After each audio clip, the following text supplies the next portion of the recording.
I thought I had it all. A perfect wife, two amazing kids, and a bright future. But that illusion shattered on our anniversary.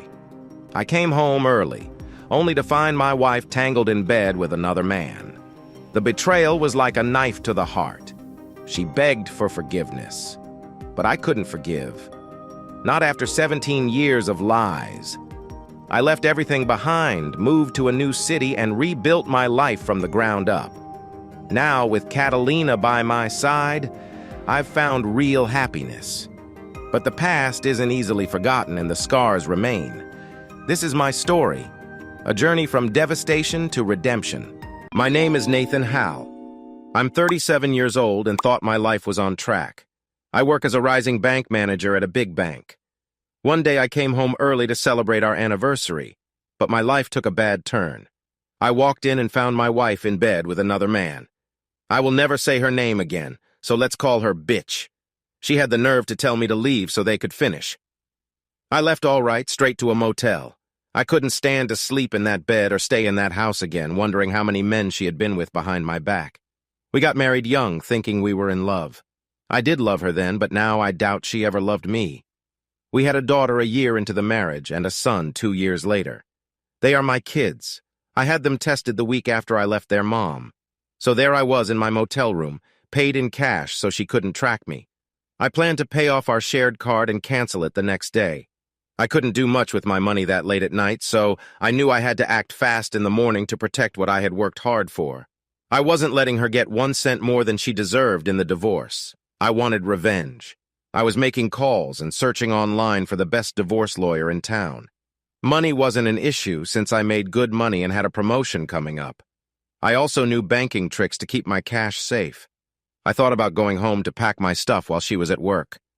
Whether or not she noticed my things were gone, I didn't care.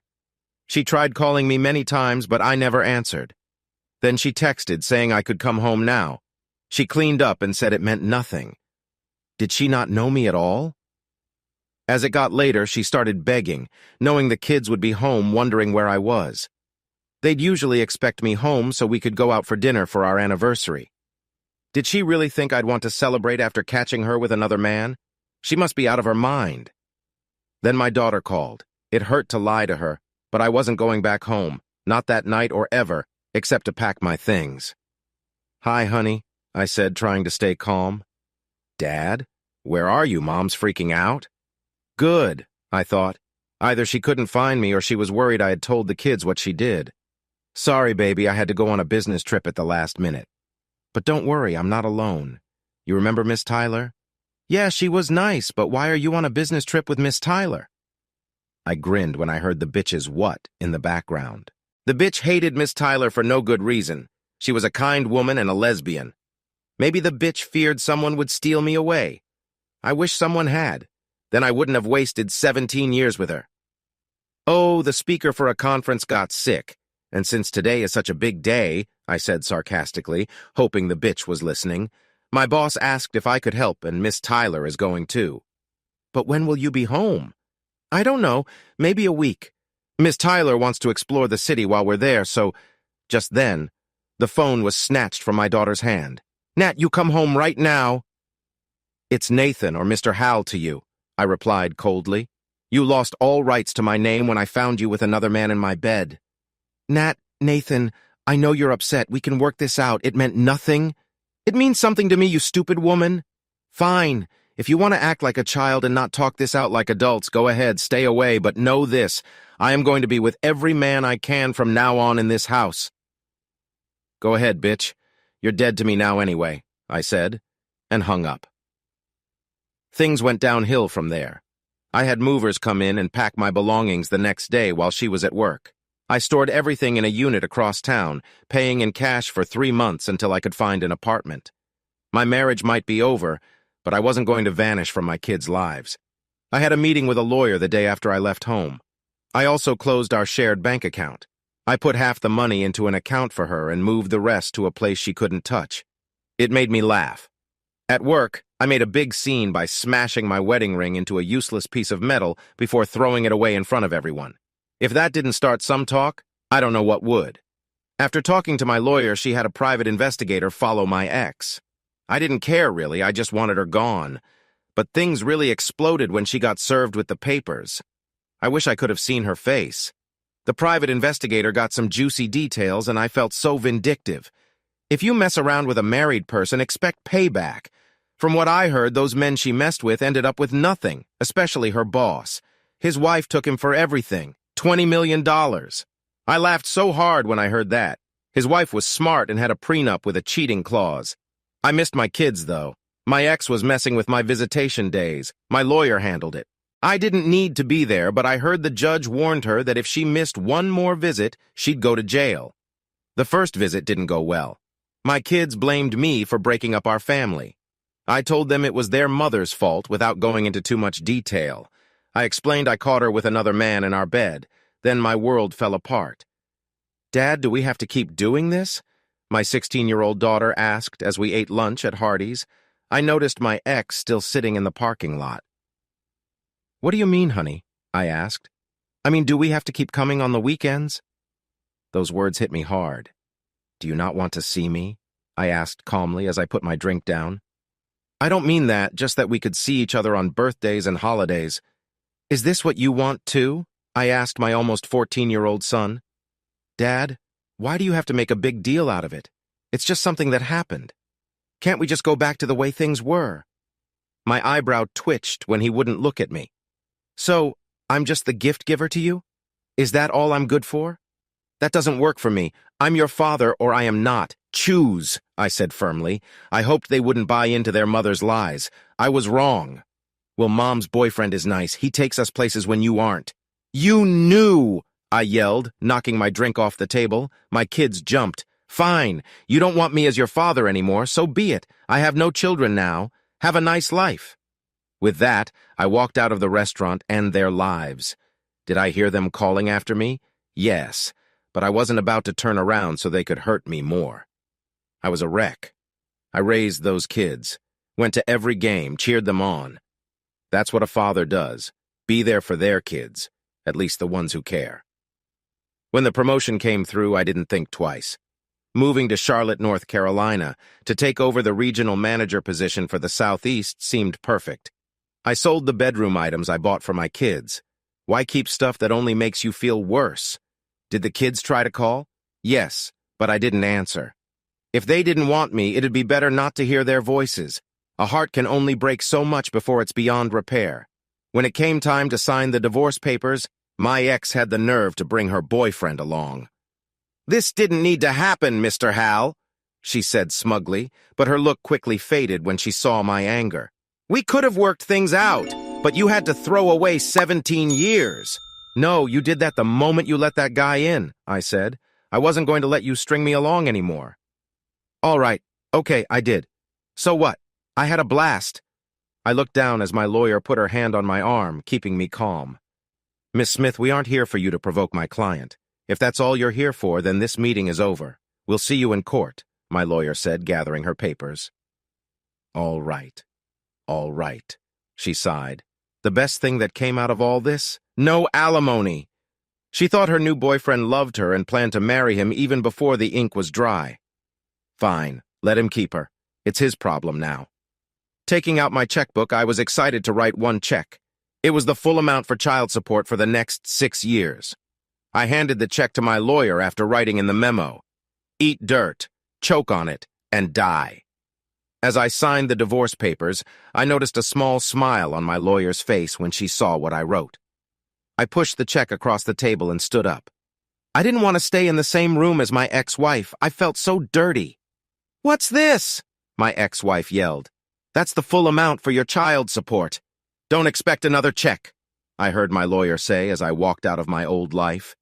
"He can't do that," my ex-wife shouted. "There is no law stopping Mr. Hal from paying the full amount for child support all at once," my lawyer replied. "Nathan," my ex-wife screamed again, but I didn't care. That was the last thing she would ever get from me. I gave my lawyer my new address in Charlotte, where the company provided a condo for me. She needed it to send me the divorce decree when it arrived. Honestly, I wished she would burn it. I wanted no reminders that I had been married to someone like her. An hour after signing the divorce papers, I left the city. I had no reason to stay there anymore. My parents kept telling me how upset the kids were when they found out I no longer lived in our old apartment. They went there a few days after I left. I'd like to say that I didn't care, but they were still my kids, even if they didn't want me as their father anymore. It was strange that they went there in the first place, maybe because I hadn't answered their calls for over 3 weeks, or maybe some part of me hoped they realized their mistakes. Either way, it was too late. They made their choice. Now it was time for me to move on with my life. My parents asked me to talk to the kids and give them my new number, which I had changed as soon as I left the city. I firmly said no. They wanted this, not me. Now they had to face the real consequences, even if it hurt me deeply. 7 years later. I'm now 44. Even my wife admits I was a bitter person for the first 2 years in Charlotte. Arriving alone with no wife or kids, I buried myself in work and spent a lot of time at the gym. I gained some weight back then because I had put my family first before myself when it came to going to the gym. How foolish that seemed now, given how it all ended. I met my second wife, Catalina, after 2 years. She was bold, walking into my office and demanding that I get over whatever was bothering me. I almost fell out of my chair laughing at her boldness. I had seen her around, but never really noticed her until then. "So you can laugh and smile," Catalina said with a charming tone. I was instantly interested in her. No one had ever spoken to me like that at work. I had a reputation for being unapproachable. But here was this petite 5'1" woman standing up to me. Catalina had smooth black hair and warm brown eyes that never showed any anger, unlike mine back then. Her smile was something special, and though I tried to be professional, I couldn't help but notice her small but strong presence. "Nathan Howell," I said, standing up. "Catalina Rodriguez," she replied with that bright smile. And just like that, my life began to rebuild at age 39. Don't get the wrong idea. Catalina didn't instantly fall into my arms. It took me 3 months to build a connection with her before she agreed to date me. We shared our pasts and what brought us to Charlotte. She had her own painful story, having caught her ex-fiancé in bed with another man. That surprised me, but cheating is cheating, no matter who it's with. I felt for her and tried to comfort her, saying at least she found out before marriage, unlike me after 17 years. Slowly, my anger faded away. I made sure with HR that our dating wouldn't cause any issues since we were in different departments. On our 4th date, we finally took the next step in our relationship. Catalina was cautious about getting too close too fast, and I understood because it took me 2 years to trust a woman again. Dating her was very different from being with my ex-wife. When we talked about having kids, I became quiet. She knew I was hiding something. She picked the strangest time to ask me why I wouldn't discuss children, right in the middle of a passionate moment. They disowned me, I admitted, looking away. The pain was still fresh. "What?" Catalina was shocked. Her family was very close-knit, not like mine. By then, I had met her family and they were very nice, even though I knew they were talking about me in Spanish. I didn't tell Catalina that I was taking Spanish classes. I did it because I love her. So when she got mad, I understood what she was calling me. Let's be real. I'm a guy. I can be dumb sometimes. I make mistakes. I'm only human. "Oh, honey," Catalina said softly as she held my face so I could look at her. "I'm sorry they treated you badly." I didn't mind when she held my face to her chest as I told her about my bad day. "Have you ever thought about having more?" My eyes went wide while still looking at her. "Catalina?" I know, but we've been dating for a year now and I'm not getting any younger." She was 33 at the time. "I love listening to you. I love that you let me talk without trying to fix things. You just let me vent." Trust me, she can vent like it's nothing. Don't tell her this, but sometimes I make her mad just to see her get angry. She is really beautiful when she's mad. I know we both have been hurt deeply, but I want this. I want you. "What are you saying, Catalina?" I asked after she let go of my face. I still wanted to be close to her. "I'm saying..." She blushed and looked really cute. "I want to have a baby, and I want you to be the father." Honey, is this the right time to talk about this?" I asked. She often chose the weirdest times to bring up important topics. I had to bite my lip as she shook her head in a playful way. There's no time like right now to talk about it, she said. It's why I stopped taking my birth control. I know another woman hurt you. I know it took you a long time to trust me. I knew you had doubts about me, and I never blamed you for that. I also took a while to get closer to you. But haven't I shown you that I'm not like her? No, you are nothing like her, that's true, I agreed. But won't your parents be mad if you have a child out of wedlock? I knew they were strict Catholics and wouldn't approve. Then I saw her devious grin and realized she had trapped me. What are you trying to say, Mr. Hal? Are you saying that you want to marry me? She leaned closer, her hair creating a curtain around us. If you are, know this. I will be the best wife for you. You will want for nothing. I will take care of everything because I will never give you up. Did I want to be married again? Was I even ready? I wasn't sure. But looking into her brown eyes, I couldn't imagine a future without her. If I said no, it would be the end of us. Losing her would hurt more than my past failed marriage. Sigh, I said in Spanish. I didn't want to reveal yet that I could say more than just yes or no. I wasn't fully fluent, but I could understand well enough. Her eyes softened and filled with tears of joy, and we embraced tightly. That weekend at Catalina's family gathering, I saw her with her mother, aunts, cousins, and sisters, talking excitedly in Spanish that I couldn't fully understand because her loud uncle drowned out some of the conversation. I was sipping a beer, grateful for the free drink. Suddenly, their faces went from focused to shocked to joyful as they hugged Catalina. Her mother rushed towards me, speaking rapidly in Spanish. I didn't catch everything, but I understood my son, as she kissed my cheeks, tears in her eyes. I'll only move forward if I have your and Hector's blessing, I said in my best Spanish. Everyone turned to look at me in surprise. Simplified version. They had no clue I could speak their language. I wasn't great at it back then, but I could get by.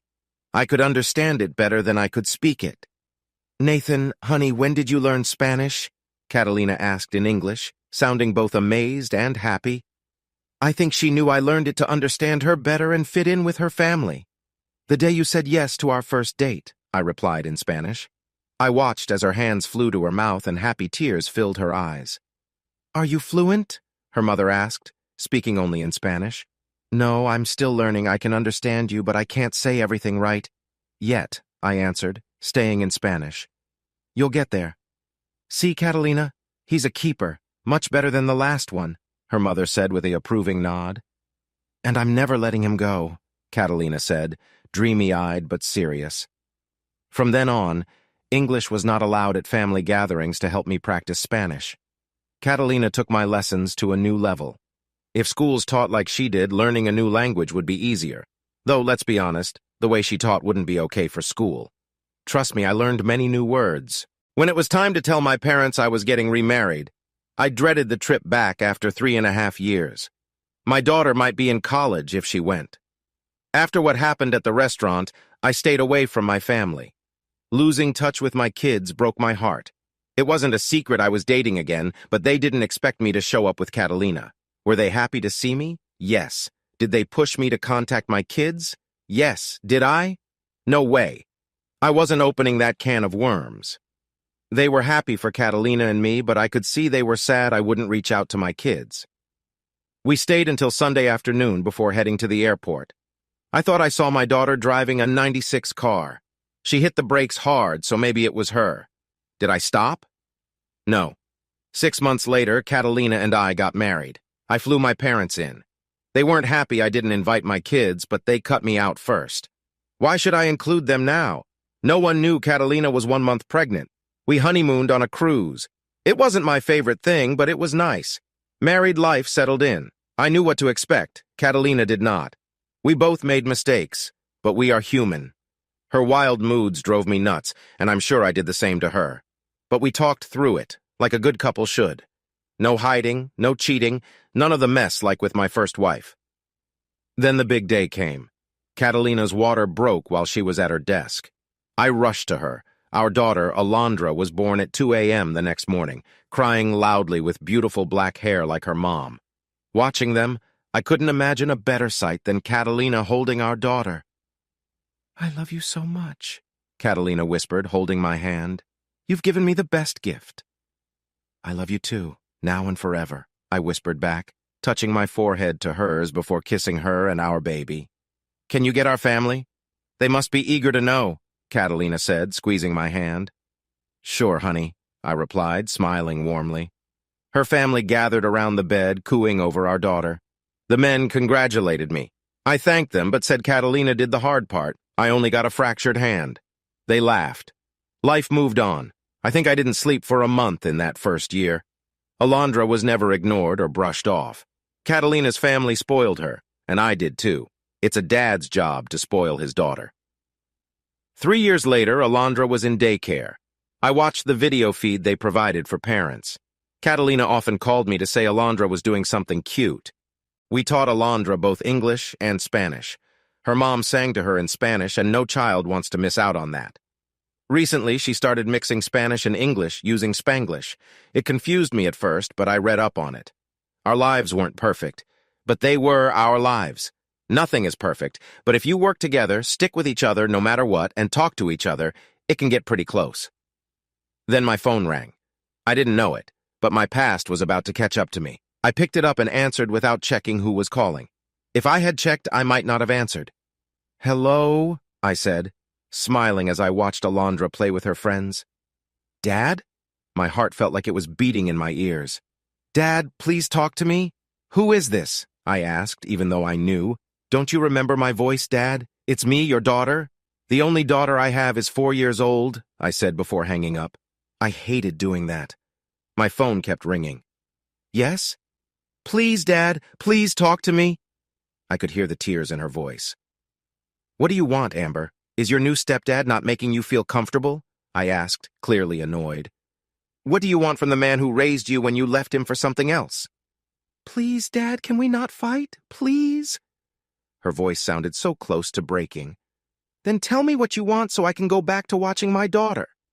I'm getting married." "Well, good for you. Let's hope you aren't like your mother or your husband doesn't look around for someone else. Some of us take marriage vows very seriously." It sounded like someone had taken the phone from Amber. "Mr. Hal, I know you don't know me, but I'm your daughter's fiancé. Again, I must repeat, I only have one daughter. If you mean the woman on the phone, I'm not her father anymore. That's her choice.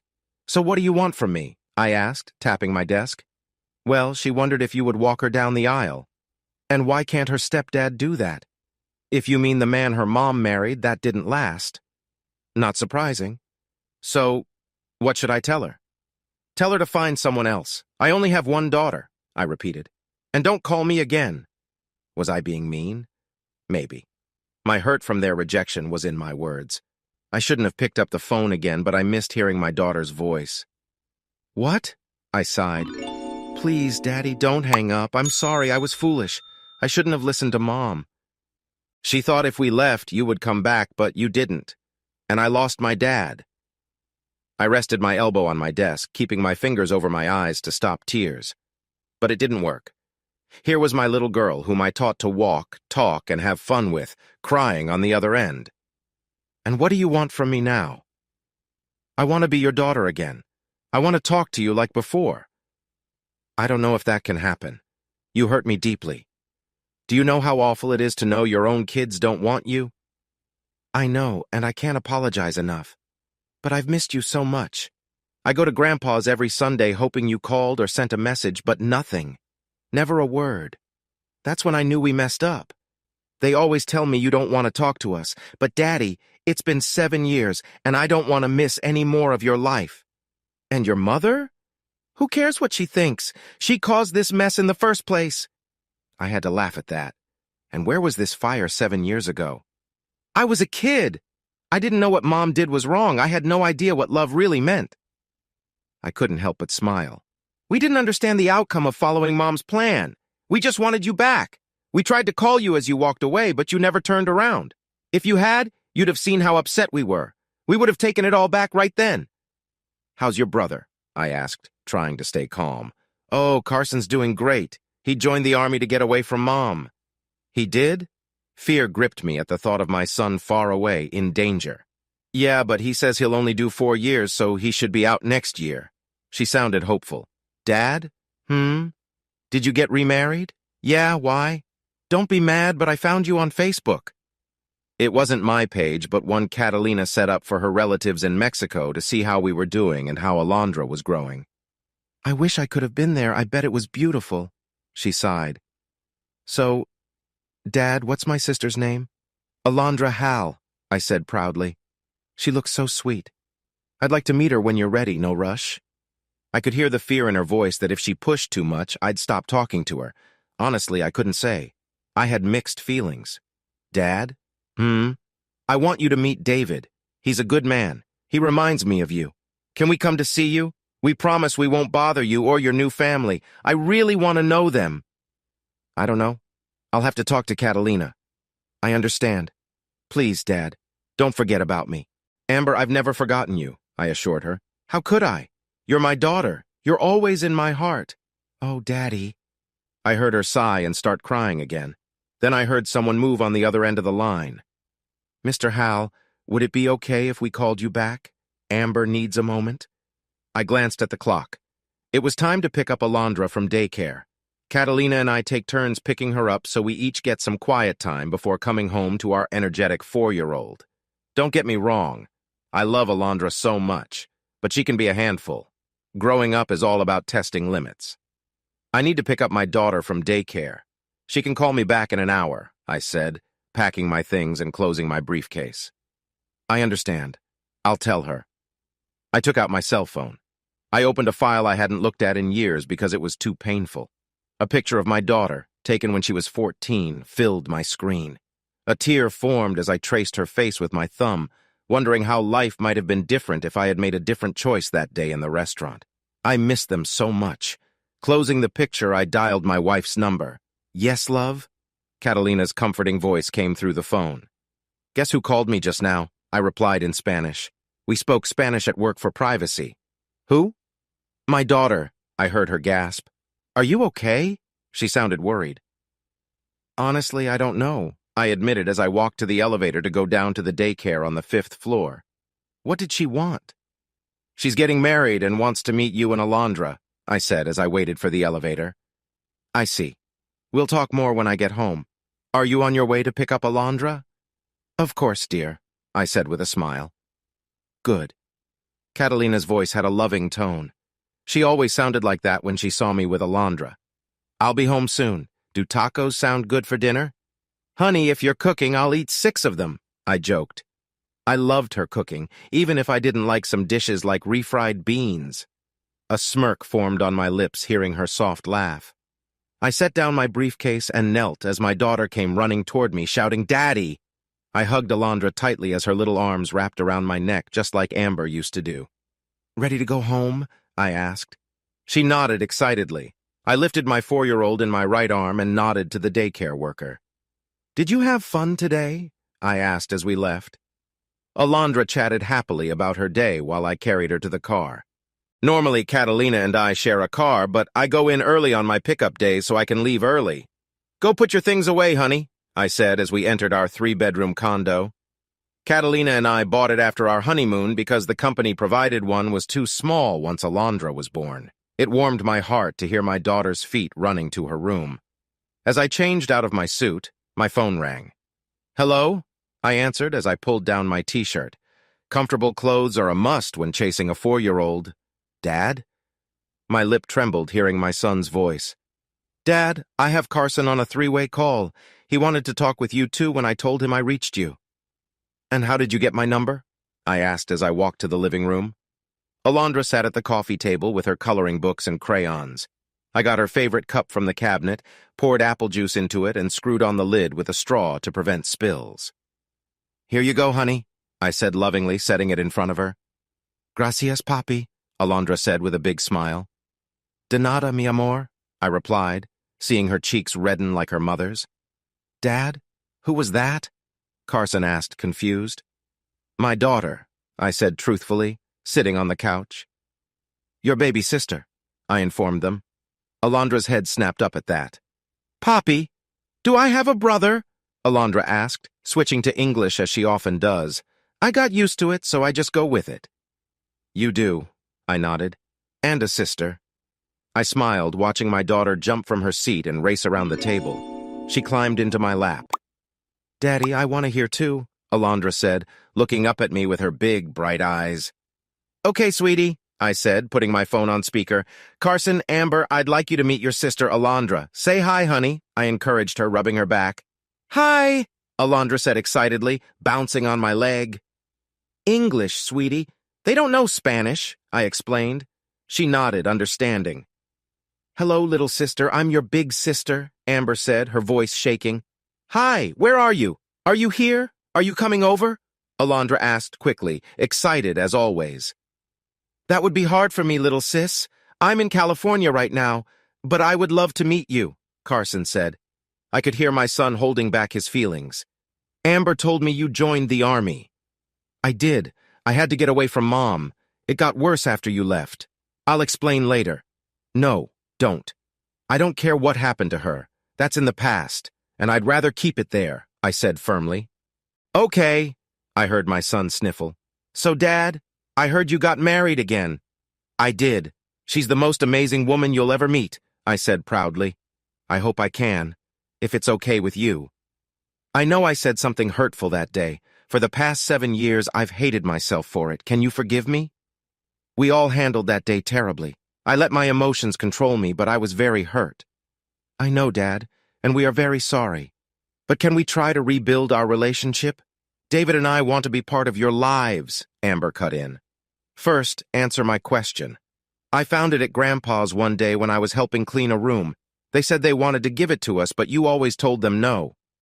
Ah, that was true. I did tell them no many times. Amber, I nodded when Alondra looked at me asking if she said it right. Where do you live? In Dad's old hometown. I never left. Kansas City, honey. I'll show you later, I said when Alondra looked up at me puzzled. Daddy, when can I see my brother and sister? That surprised me. I wasn't expecting her to ask that. Dad, why does she call you Papi? Carson asked, confused. Because she's half Latino, and Papi means dad or father, I explained. Really? You married a Latino woman? I could hear the surprise in my son's voice. I did. Best decision I've ever made, or I wouldn't have this little munchkin, I said, tickling my daughter, loving her giggles. Daddy, stop! Alondra giggled between laughs, and so we sat there chatting for minutes that turned into hours. Carson had to leave for his duty station. We agreed he could call later when he was off duty. Then Amber left after a tearful goodbye. With Alondra standing on the couch between my legs and my chin resting on her shoulder, we took a picture and sent it to them. My son sent one back in his uniform after texting me his number. My boy looked good in it. I was very proud of him, even though I worried. It takes a lot of bravery to do what he does, even if he joined to get away from his mom. Then came a picture of Amber and David snuggled together. I could see my daughter trying not to cry. How she had grown so beautiful while I was away. God, I regret missing these years with them. But what's done is done. All we can do is move forward and try to make up for lost time. Catalina walked in that evening at her usual time, 5:30 on the dot. I never have to worry about her sneaking off like the last one did. No, not Catalina. Her family would disown her if she broke her vows, not that she ever would. That's how much I trust her after those 17 nightmare years. Funny how you don't see the signs until it's all over. My love, I missed you. Catalina sighed as she sank into my lap after hugging our daughter. It was her favorite saying whenever we were apart for a long time. I missed you too, I replied before kissing her. Do you want to talk about today? Catalina whispered in my ear, rubbing my chest. She could tell how torn I was. I think I do, I nodded. My love, Catalina cooed to our daughter, why don't you turn on your cartoons while your daddy and I chat, okay? Okay, Alondra chirped, rushing to turn on the TV. Catalina got up, her hips brushing against me. She took me by the hand, leading me to the kitchen. She liked to talk while she cooked. Plus, I think she knew I watched her while she did. I have to say, who wouldn't admire her? So I stood there watching her prepare dinner. She never lets me cook, says I have no skill in the kitchen. That's fine by me. It means I do the cleanup since she did the cooking. That's what marriage is about, sharing the work equally. Plus, I have to admit she is a much better cook than I am. I noticed how carefully she listened while I talked about the chat Alondra and I had with Carson and Amber. He looks a lot like you, Catalina said sweetly when I showed her a picture Carson had sent me. Don't they look cute together? She added when I showed her a photo of David and Amber. So, honey, what do you want to do? She asked, giving me that familiar look. I knew it bothered her that I wasn't close to my kids, but she never pushed the issue. To her, family should stick together no matter what. Blood is thicker than water, and her family lived by that saying. I want to see my daughter. I want to see my son. I just want to hold them again, I said, raising an eyebrow when Catalina smiled. It's about time, Catalina said, hugging me and giving me a kiss. I know it will take time for you three to reconnect, but I'll be here with you. I'm your wife, and I'll never leave you, she said warmly, looking into my eyes. Are you ready to be a mom to 2 more kids? I asked. Catalina eagerly nodded. She came from a big family and wanted more kids. We were waiting for Alondra to start kindergarten before trying for another, so she wouldn't be overwhelmed. Now call your daughter. I want to talk to her and set a date for their visit, Catalina said, patting my chest. Amber, do you have video calling on your phone? I texted her. Dad? I didn't think you'd contact me so soon. No, not on my phone, but my laptop does. Why? Get it. Someone wants to speak with you, I replied, sharing my Skype ID. I use it to talk to Alondra when I'm out of town for work. Who? Catalina. Okay, hold on, don't go anywhere. Of course she's excited to see her dad, Catalina said lovingly when I showed her Amber's text. Relax, it will be okay, she reassured me as the Skype ringtone played. Dad! Amber exclaimed, the moment our call connected. Hello, honey, I greeted, smiling. Seeing my now 23-year-old daughter made me want to cry. I leaned against the counter so the camera could capture both Catalina and me. Amber, meet Catalina. Catalina, meet my eldest daughter, Amber. I introduced them. Hello, Catalina said warmly. Hello, Amber said with a trembling voice. It's okay to cry. This is a happy moment. Don't hold back, Catalina said kindly. And you must be David? She added, as Amber's fiancé appeared beside her, wrapping his arm around her as tears of joy rolled down her cheeks. I am. It's nice to meet you both, David said politely. I'm sorry. I told myself I wouldn't cry anymore today, Amber said, wiping her eyes. Amber, it's fine. You should cry. It's natural. I hear from your dad that you'd like to visit, Catalina said, giving me a look that said, see? That wasn't so hard. Yes, we would, if that's okay with you. We can find a... I won't have my stepdaughter staying in a cheap motel when we have a perfectly good room here, Catalina interrupted, making Amber gasp. In my family, everyone is welcome, and you are family. I'm sorry it took your dad this long to come around, but he can be stubborn, she said with a teasing smile. We're talking now. That's what matters, Amber said, glancing between us.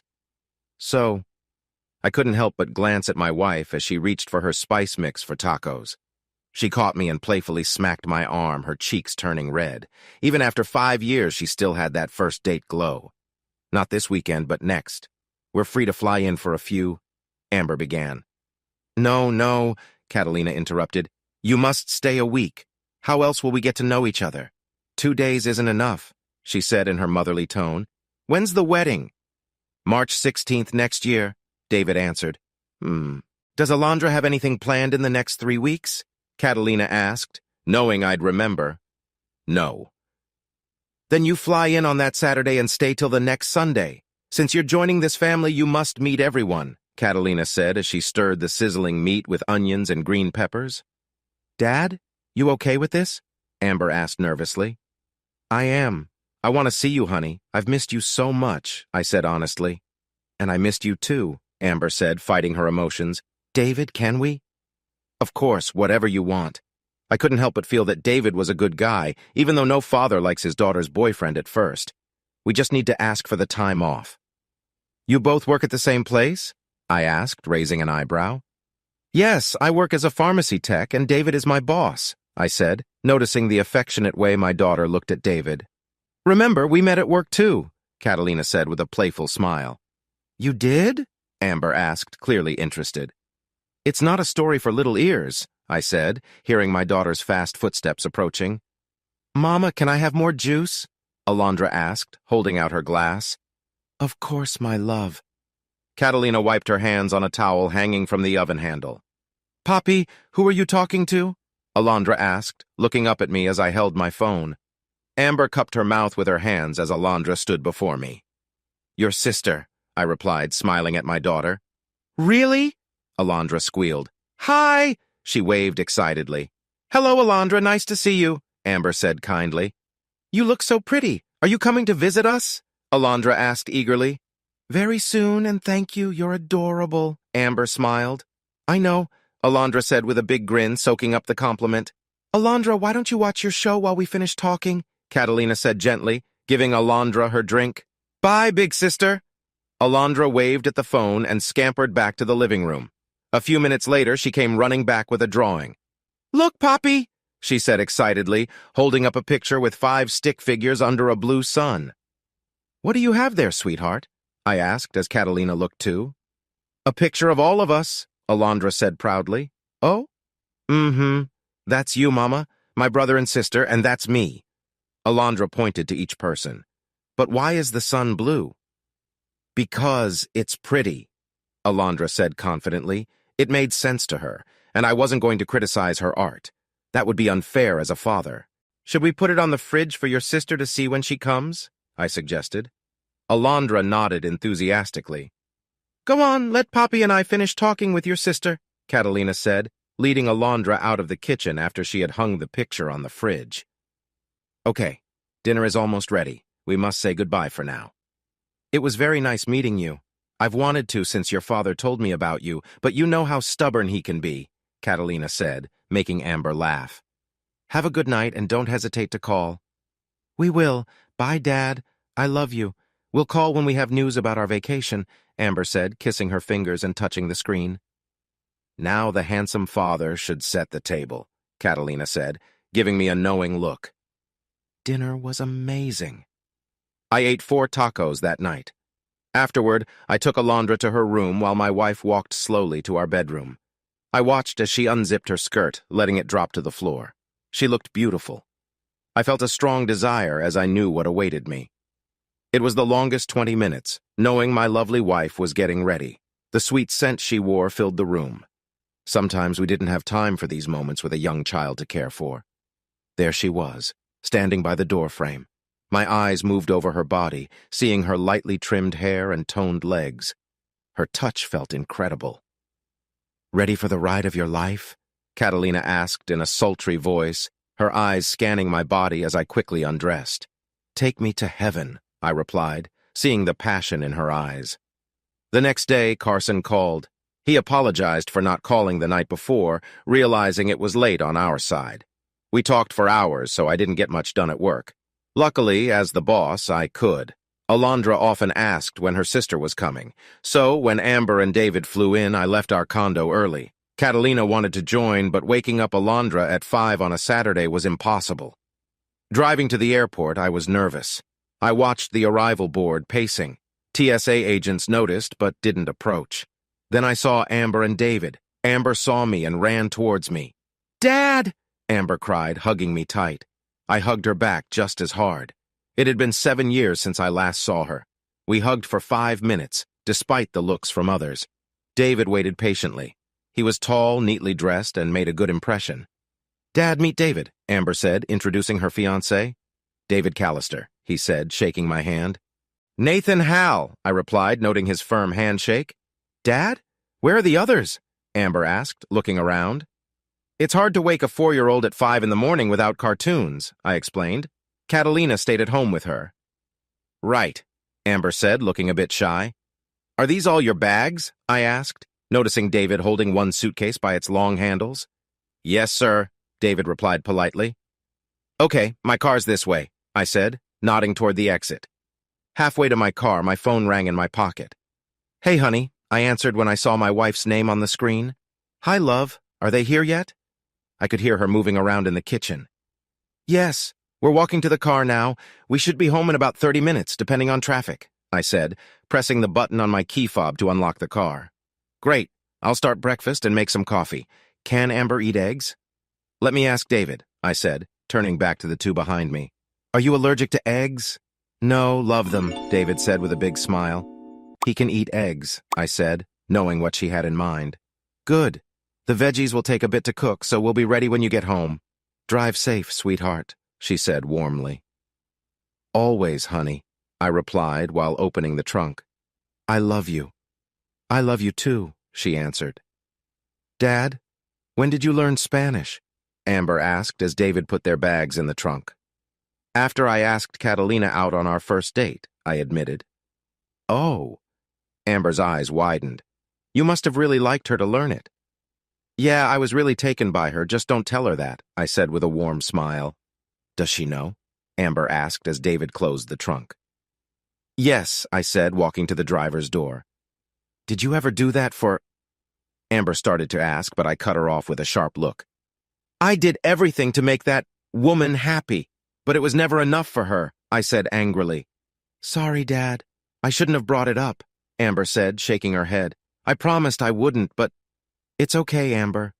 As long as you don't bring it up again, I said, stopping myself from calling her mother a bad name. I promise I won't, she said sincerely. Well, get in. I don't want to miss breakfast, I said. And it was true, Catalina was a great cook. Dad, didn't you get a house? Amber asked as we parked at my condo complex. Been there, done that. No lawn to mow here, and it's close to work. Plus, the taxes are too high to buy a house in this city, I said jokingly. So, David, are you both looking to buy a place? I asked with a mischievous smile, causing David to hit his head on the trunk lid. You're not living together without being married, are you? I teased. Dad? Amber said with a tone I hadn't heard in years. Don't bug David, he's a good man, she said, crossing her arms sternly. Couldn't help it, I said, shutting the trunk. It's fine, honey. Your dad is just checking me out. I'd do the same, David said, nodding at me. Smart boy. Maybe there's hope for him, I thought to myself. If you need to work out, there's a gym on the ground floor. If anyone bugs you, just say you're guests of 1003, I said, leading them inside. They nodded in understanding. I wasn't going to say anything, but you look good, Dad. I don't remember you being so thin, Amber said as we headed to the elevator. Well, I had 2 kids to raise, and going to the gym wasn't a priority, I said, pressing the button. Can I ask, mister? Call me Nathan, I interrupted. Can I ask, Nathan, when you married Catalina, did you get into the Latin culture? Did I say something wrong? David asked when he saw my frown. I'll tell you this once. Do not call them that word. They hate it. It's like calling a black person the N-word. Use Latino or Latina, nothing else. Got it? I said firmly. I meant no offense, David said quickly. I know, but it's better I tell you now than you say it in front of Catalina or her family. They wouldn't like it. They feel it's like trying to erase their culture, I explained, thinking of a rant I had heard Catalina give about it before. David nodded, understanding the seriousness of my words. Some people just don't think straight, I guess. I get it. No wonder Pablo always gives me dirty looks, I heard David whisper from behind as I stepped into the elevator. Catalina and Alondra can both speak and understand English, but if you can't speak Spanish, just don't try, I said, seeing their nods in the reflection of the elevator door while pressing the button for my floor. When I got home, my face lit up. My wife Catalina and our daughter Alondra, still in their pajamas, were waiting for me. I gave Catalina my usual kiss, and Alondra hugged my legs. I stepped aside to introduce them properly to my older daughter and her fiancé. Amber, David, meet my wife Catalina, I said, hugging Catalina, and my daughter, your sister Alondra. I watched Amber kneel and hold out her arms to Alondra. Hello, baby sister. I'm so happy to see you, Amber whispered, hugging and gently rocking Alondra. Hello, Mrs. Hal, David said, holding out his hand to Catalina. Catalina, please. We're family, Catalina said, hugging David. I saw he was surprised. Nat, why don't you show them to their room and I'll start making omelets? Hope you two are hungry, I said, leading them to the guest room with Alondra running ahead. What are you up to, you little goof? I teased as Alondra danced in front of the door. Nothing, Alondra replied with her big smile.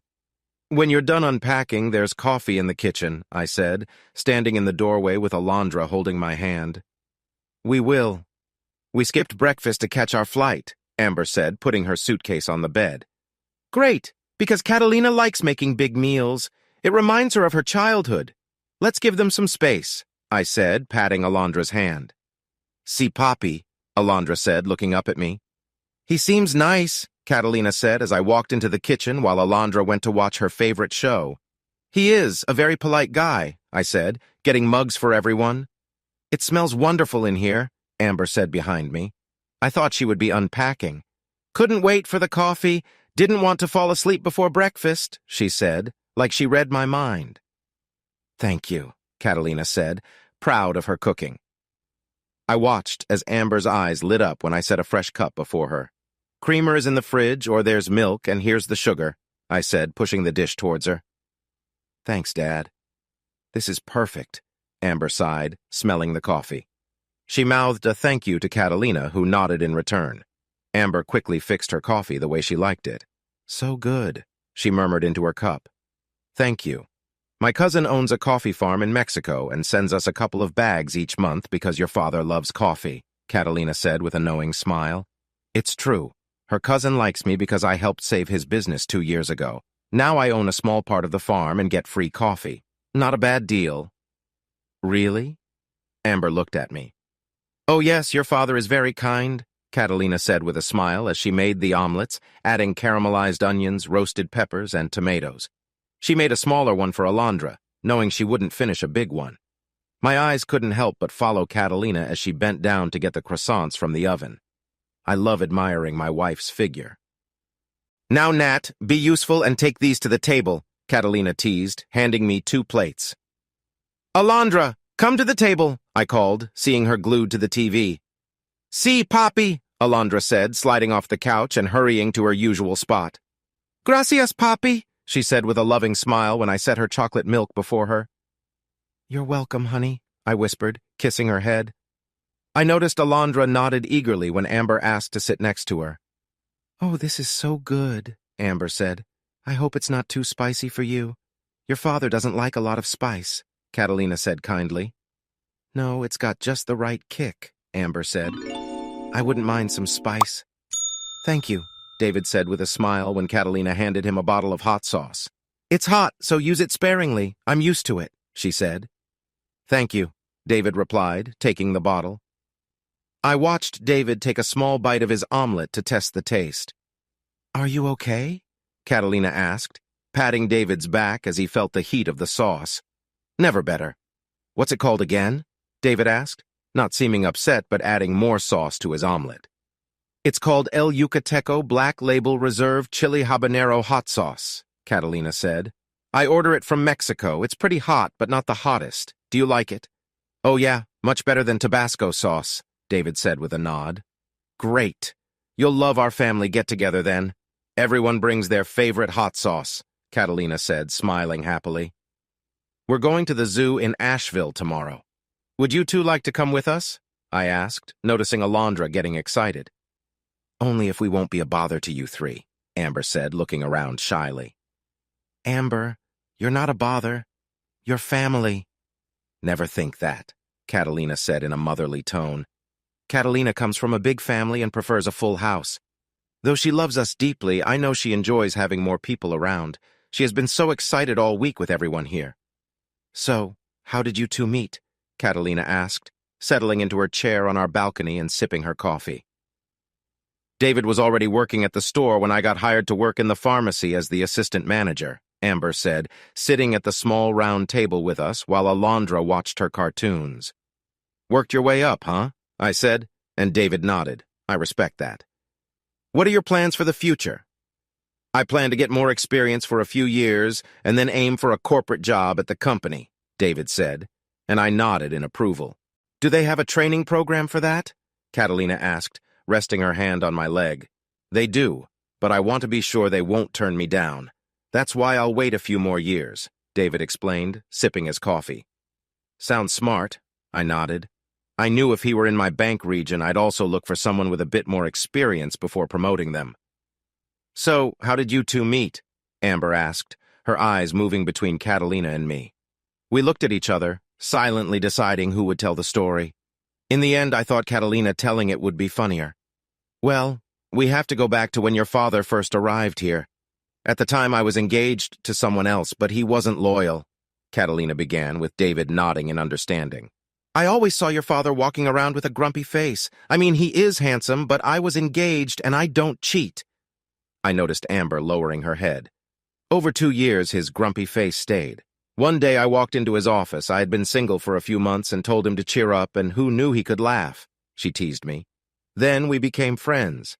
I know he wanted more, but he was patient. 3 months later, we had our first date, and we've been together since, Catalina said, looking at me lovingly. So I thought we'd explore the city today if you're not too tired. Then we'll come back and I'll cook a big dinner, Catalina suggested eagerly. Oh, you've never been to the beach? I said, seeing my daughter's eyes light up. Since we have the week off, why don't we go to Roberto's place if he'll let us use it for a few days? I asked, looking at my wife. Are you sure? They're here, and it's easier to go to the beach here than in Kansas City, I said. You know I'm fine with it. Alondra will be thrilled to go, but you need to talk to Roberto, Catalina said. I know. I nodded. I knew Roberto respected it more if the person with the idea asked. I'll go make the call, I said, standing up. The city sounds faded as I closed the sliding door. You enjoying your show, Munchkin? Alondra hummed, her eyes glued to the TV like every Saturday morning. I grabbed my phone after it charged. Scrolling through my contacts, I found Roberto's name. Buenos dias, Nathan. Roberto's thick, accented voice answered. Good morning, Roberto, I greeted him. He didn't mind if I spoke English. I was wondering if you could do me a favor. Oh? He switched to English. All of Catalina's family could speak English, but they pretended not to when someone was making a fool of themselves. I watched a few times when some traveling salesman tried to sell his items without outright insulting anyone's intelligence. But you could tell what the man was doing. It was always really funny when the women joined in, and then the teens would join too, making the salesman rush back to his car. Yeah, I was wondering if Catalina and I could use your place at Canadian Hole, I said. My daughter instantly perked up in her seat, excited by what I had just said. I tried to pretend I didn't see how happy she was. Of course you can, buddy. What's the occasion? He had a reason to ask, since we usually went to the mountains for vacations because it was cheaper and fewer people were around. We only went to the beach when the whole family went to Canadian Hole. My eldest daughter flew in with her fiancé, and she's never seen the ocean, I said honestly. The whole family knew we had been apart for a while, but understood why I left. That's great news. Are you bringing them next weekend? He asked me in Spanish. Yes, I answered. I heard my sister-in-law's voice in the background asking what got him so excited. Then I heard her cheerful voice as he told her the news. Soon her voice drifted away, and I knew that in less than 10 minutes the whole family would know. Do you want me to bring the keys over? No, we'll pick them up when we show them around the city, maybe around 1. I kept talking, still ignoring my daughter's happy dance on the couch. Ciro has a game today, but I'll leave them. My brother-in-law told me where he would hide the spare house key. Tell Ciro I'll be cheering for him. I expect 5 home runs, I said, and he laughed. I knew Ciro could go pro. He was just that good, and I wished him all the best. I will. I hope she enjoys the beach. Me too, I said before ending the call. Daddy, are we going to the beach? Alondra asked eagerly. We are, I said, putting my phone in my pocket, smiling at my daughter's excitement. When? I was thinking we go on Monday and stay at the beach until Thursday. How does that sound, Princess? I grinned as Alondra nodded quickly.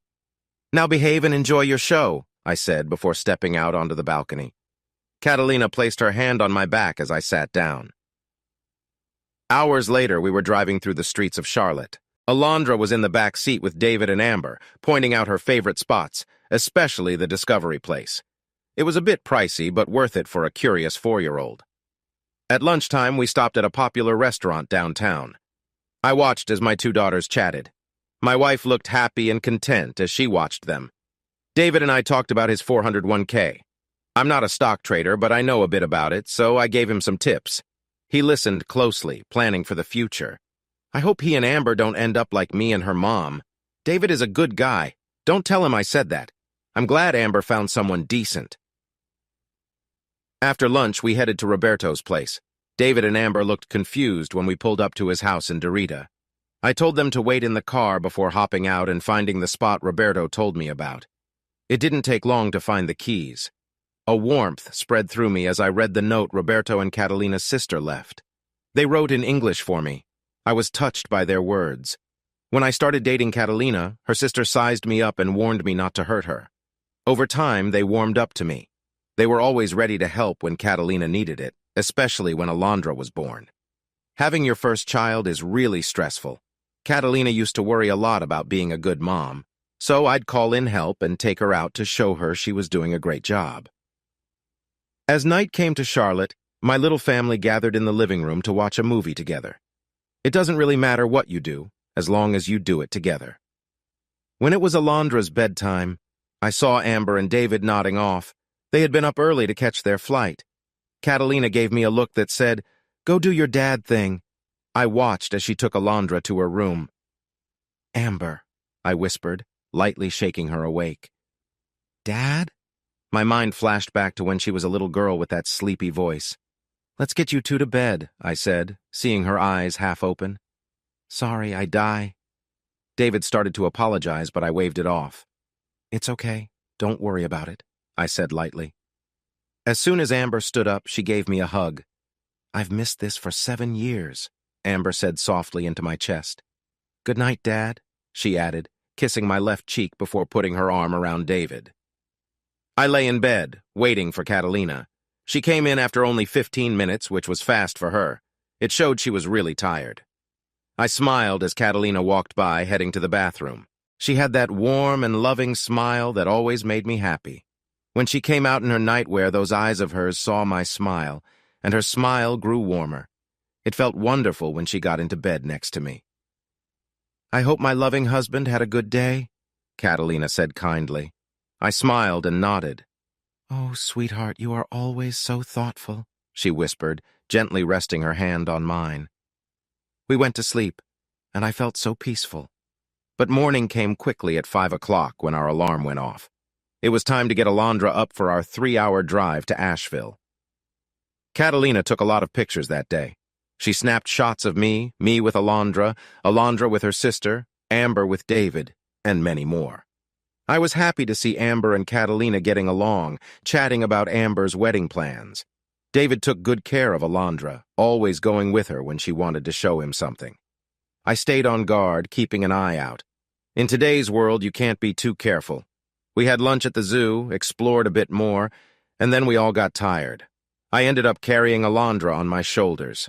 I didn't mind, but I knew she wouldn't need me like this for long. That's part of growing up. On the way back, I saw Alondra napping in Amber's lap. Amber gave me a sweet smile in the rearview mirror. "Honey, can we order food tonight?" Catalina asked, sounding exhausted. "Sure, how about pizza?" I replied, glancing at Amber and David. "That's fine," David said. "Is a supreme pizza okay with everyone?" I asked, knowing Alondra loved it. Catalina liked it too, even though I didn't, but I usually gave in. "David is allergic to olives," Amber noted, placing her hand on his chest.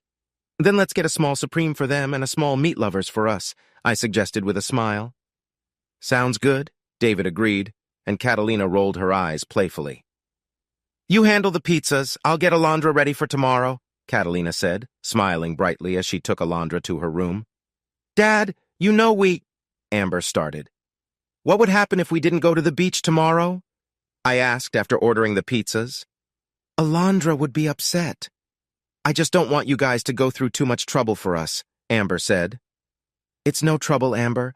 I promised to take you there a long time ago, and I keep my promises," I replied warmly, remembering that promise I made to her when she was 10. "So, Nathan, what time are we leaving?" David asked. 7 in the morning. "It's a 6-hour drive to Roberto's place at Canadian Hole. Yes, that's the beach's name," I said, smiling at their disbelief. "We'll stay until Thursday so you can enjoy it. It's a lovely place." "Honey, what time is it?" Catalina called from Alondra's room. 7:20, I replied. "Is something up?" Amber asked. "A soccer game is on soon," I explained. David looked puzzled, but I clarified. "Soccer." "I didn't know you liked soccer," Amber said, snuggling against David on the love seat. I got into it because Catalina and Alondra love the games. Her family are big fans and they have big parties for the World Cup. In return, they also come together for the Super Bowl for me. That's what family does. We compromise. All right, we're getting ready, Catalina said, walking in with Alondra, now talking on her phone in Spanish. Alondra ran into the living room, climbing onto the sofa to wait for the game to start. I turned on the TV and switched it to ESPN3 for the game between Mexico and Brazil. There was a knock on the door, signaling our pizzas had arrived. I patted Catalina's leg and went to get them. She was glued to the screen as Mexico led in the first half. We both found each other's favorite sports boring. She didn't like football, and I didn't enjoy soccer. But we put that aside for each other. I paid the delivery boy and gave him a good tip, taking the pizzas inside. "Pizza's here!" I called out as I set them on the kitchen counter and grabbed enough plates. Amber and David wandered in, but Alondra and Catalina stayed put. Alondra wanted to be just like her mom. "Make yourselves a plate," I said, serving them. "Thanks, hun. Can you get me a beer?" Catalina asked, giving me a quick kiss on the cheek. "Sure thing. Kool-Aid for you," I teased my daughter. "Aren't they going to eat with us?" Amber asked quietly after I sat down. "Nope, not with Mexico ahead. They're glued to that spot," I said, biting into my slice. I had missed Meat Lover's pizza. "This is so good," David said, devouring his slice. "Best pizza in town," I replied, savoring the flavors, knowing I wouldn't have it again for a while. "Sí, IR, patea la pelota," Catalina yelled as she jumped up with her plate in one hand and her beer in the other. Alondra copied her. "No, pendejo, ¿cómo puedes dejar que te quiten la pelota?" she complained as Brazil took the ball from Mexico. "Alondra, language," I scolded, giving my wife a look. Catalina looked away, embarrassed.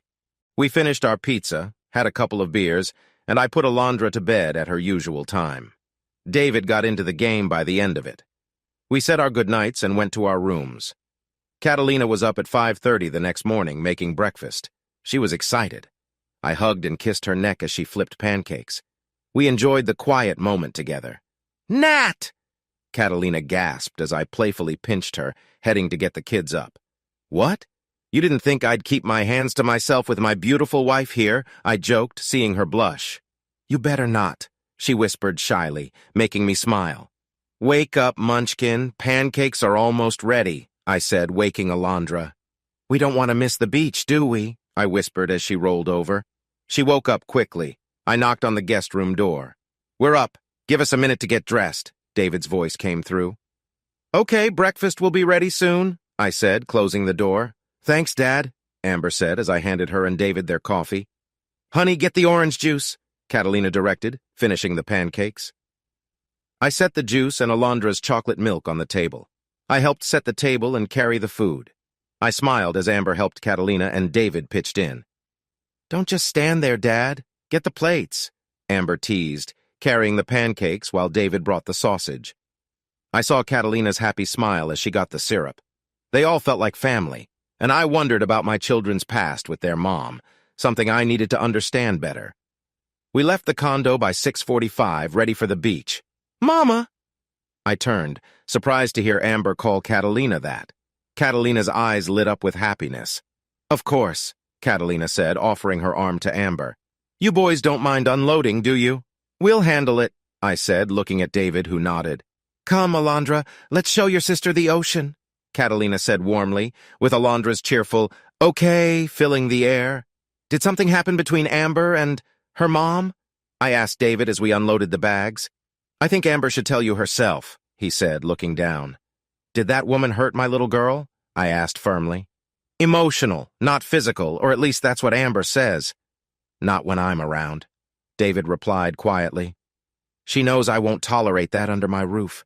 Kicked her out a few times when I caught her." "I think you'll do," I said, letting go of his arm. "I won't tell Amber a thing." With that, I showed him where he and Amber could stay on the other side of the house. This way, they could have some privacy. After we put their bags in the right rooms, we went outside to join the girls. "I told you I'd bring you here someday, didn't I?" I said from behind them.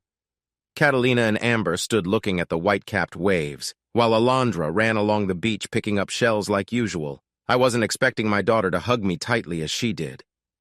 "Thank you. It's so beautiful," she whispered close to my ear. I held her and gently rubbed her back. "You and I need to talk later, just us," I whispered in her ear. She nodded against my shoulder before slipping out of my arms and into David's. "Ever been to the beach?" I asked the man with my daughter. "No. This is my first time. My family was poor, not that they didn't work hard, just not much money." "So, something like this was always a dream," David said, though his eyes were on the vast blue sea. "I understand. When Amber was little, money was tight. I worked my way up while going to night school to give my family a better life," I said, feeling Catalina take my hand as she came to my side. Then, Amber took my other hand like she did when she was a child. Later that night, after Alondra went to bed and Catalina kept David company, I took Amber out to the back deck of Roberto's beach house. I knew I would hate what I was about to hear. What parent wants to hear that their child was hurt? But I had to hear it. I had to know what she had done to my kids. "Okay, Amber, I know I told your brother I didn't want to hear about what happened after I left. But I think I need to know," I said, as the sound of waves filled the air. "You sure?" she asked, her eyes dropping. "It wasn't like my daughter." I placed my hand on her arm and she looked back at me. "Very sure." Amber must have seen how serious I was. By the end of her story, I was furious. But I couldn't do anything right then, so I just hugged my daughter as she cried into my chest. She couldn't take responsibility for her actions that ruined our marriage, so she blamed our kids. She even tried to get her to entertain one of her male friends when she was with that man. I wondered why my parents never told me. Maybe they didn't know. My father would have gone crazy, and my mother would probably have chased her with a rolling pin. "Oh, baby, I'm so sorry," I whispered into her hair. "I'm sorry about everything." "No, Dad, you were hurt. You had every right to think we didn't want you. I don't blame you. You're here now. That's what matters." I knew one thing. My kids wouldn't have to deal with that woman again, not if I had anything to say about it. "Is everything, Al?" Catalina stopped as Amber hugged her suddenly. She looked at me, feeling the same trembling I felt. Catalina knew something had happened with their mother for Amber to act this way.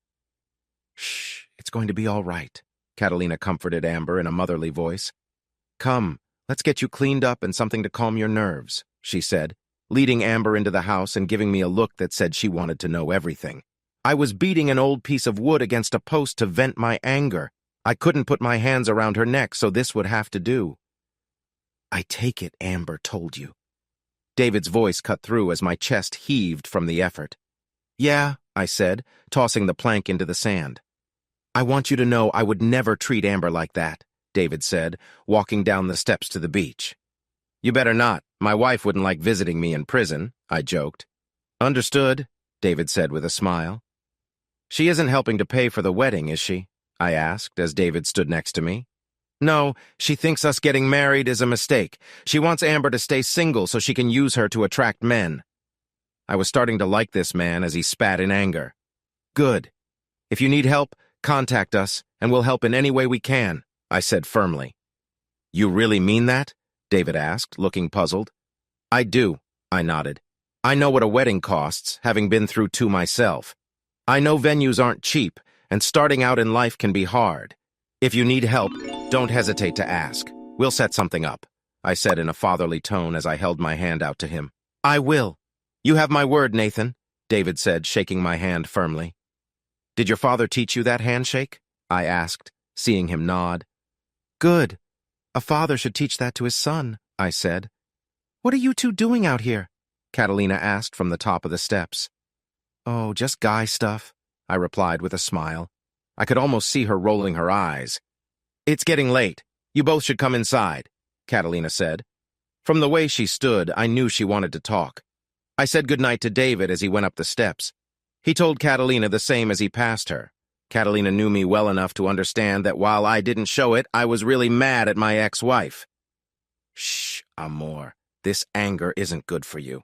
She's not under her mother's control anymore," Catalina said softly as she touched my chest. "She told you?" I asked, and Catalina just nodded. "I can't blame you for leaving that woman, but I do wish you had brought the kids with you." "Then I could be a mother of 3, Catalina joked. 3? Not 4? I teased, wiggling my eyebrows. Do you think you can handle having another baby? Catalina challenged. Oh, you bet I can, I said firmly. Then I guess I'll stop taking my pills, Catalina smiled playfully. The next 3 days were full of fun. We took Amber and David all over the island. We ate good seafood and met nice people. One time, a rude person around Amber's age came up to us. She had colorful hair and face piercings. She started calling me racist and said I was stealing Latinx culture. I didn't take her seriously. In my job, you need to be professional. And she didn't look the part. Before I knew it, Catalina had punched her, and the girl was on the ground looking up confused as Catalina cursed in Spanish. I learned a lot of new bad words that day. Thankfully, David covered Alondra's ears. Maybe next time you shouldn't yell at people you don't know, then you wouldn't end up on the ground, unable to understand what my wife said to you. I suggest a new hair color and a better outlook on life if you want to get anywhere, I said before leading my family away. I wondered what the world would be like if there were more people like her. I hoped I wouldn't be around to see it. Even that couldn't ruin our fun. Soon it was time to leave. We washed the sheets and put them back in the closet. Roberto never wanted sheets on the beds if the house was going to sit empty for a while. The family wouldn't come back until 2 weeks before school started, so it would be a while before the house was used again. Amber and David helped clean the house before we locked up and left, knowing we wouldn't be back in Charlotte until late that night. Thanks, Dad. The beach was perfect, Amber said happily as she hugged me when we got to my condo. You're welcome, honey, I said, rubbing her back. It might have taken a while, but I keep my word. I'm going to put Alondra to bed, Catalina whispered, kissing my cheek and carrying our sleepy daughter to her room. Soon, Amber and David went to bed too. I was getting ready to sleep as I carried our bags into our bedroom. When Catalina slid into bed next to me, everything felt right as I turned off the light. Our monthly family get-together was fun. Amber and David were welcomed warmly. Catalina's parents took a special interest in Amber. It wasn't surprising. After all, Amber was their step-grandchild. I listened for any comments about the kids. Catalina did the same. She even scolded one of the teens who said rude things about my daughter. If I had heard it, the response wouldn't have been just words. The boy was 18 and knew he could face more than just a scolding from me. Also, I had to stop David from burning his tongue when he almost ate chili with ghost peppers. David liked spicy food, but that was too much. Everyone laughed good-naturedly and gave him a bowl with less heat. All good things must end, and soon it was time to say goodbye. I hadn't talked to my son Carson all week because he was doing some secret training with the Army. At the airport, Amber clung to Catalina, her stepmother. Catalina had been her only real mother figure, apart from her grandmother's, for 7 years. I watched as Alondra held back tears while my children hugged each other. You two have a safe flight. Call us as soon as you land, I said, pulling David into a one-arm hug. He seemed surprised. What can I say? The man grew on me. We will, David said, with Amber nodding along. Don't forget what I told you. If you need help with the wedding, just give me a call, I stated, with Catalina nodding along. Does that mean you'll walk me down the aisle? Amber asked, with hopeful eyes. Most definitely. I wouldn't miss it, I said, smiling like a proud father. My daughter hugged me tight. And you can call any time you need to talk. I'm always here to listen, Catalina said gently. I will. Thank you, Amber whispered, hugging Catalina again. Don't thank me. I'm your stepmother. I want you to feel comfortable talking to me about anything. Alondra will want to talk to her big sister, too, Catalina said, holding Amber like she did with Alondra when she was upset. I picked up Alondra so she could wave goodbye to her sister over the crowd. I fought back tears as I watched my daughter disappear in the crowd, but now we were talking again, making up for lost time I wasted in sadness. I knew there would be more times like this, and nothing would stop me from seeing my daughter. Months passed, and my bond with my kids grew strong. Amber and I talked almost every day. David even called for advice on banking and other stuff, which I was happy to help with. Carson called as much as he could when he wasn't on duty or training. They talked to Catalina a lot, which made her very happy. Wedding planning was stressing Amber out, and Catalina often had to calm her down. When summer ended, Alondra started kindergarten. I was both proud and sad, knowing my little girl was growing up so fast. Catalina stayed on her birth control, saying she didn't want to be pregnant when we flew out for the wedding. By then, she and Amber had formed a close bond, something Amber didn't have with her mother. If I was honest, it was a blessing, even though it bothered her biological mom. As Thanksgiving approached, I knew Carson couldn't make it to Kansas City, which made me sad. But he promised to come to Charlotte for Christmas and wanted to save enough leave time for Amber's wedding before he left the service that summer. I felt relieved. It's not that I didn't respect the military, but knowing Carson was out training often made me worry about his safety at night. I think many parents in the service feel the same when their kids join. "Hey, Mom," I said into my phone as we walked through the airport to catch our flight to Kansas City to join my parents, David and Amber, for Thanksgiving. "No, we haven't boarded yet. Our flight leaves in 2 hours. Just wanted to let you know we're at the airport." I handed Alondra my phone when she wanted to talk to her grandmother. They visit us often, and I cover their travel expenses, but they don't travel much because of their age. As we waited for our flight, I noticed Alondra texting Amber a lot. She was telling Amber everything she thought was important with her vast 5-year-old experience. Amber played along. Then I heard the ding of a text from Carson. It seemed my daughter was happily chatting with both of them. I got up and took my phone from Alondra as we were ready to board our flight. "Mom! Dad!" Amber called out to us, with David next to her when we landed. Catalina's cheeks got rosy.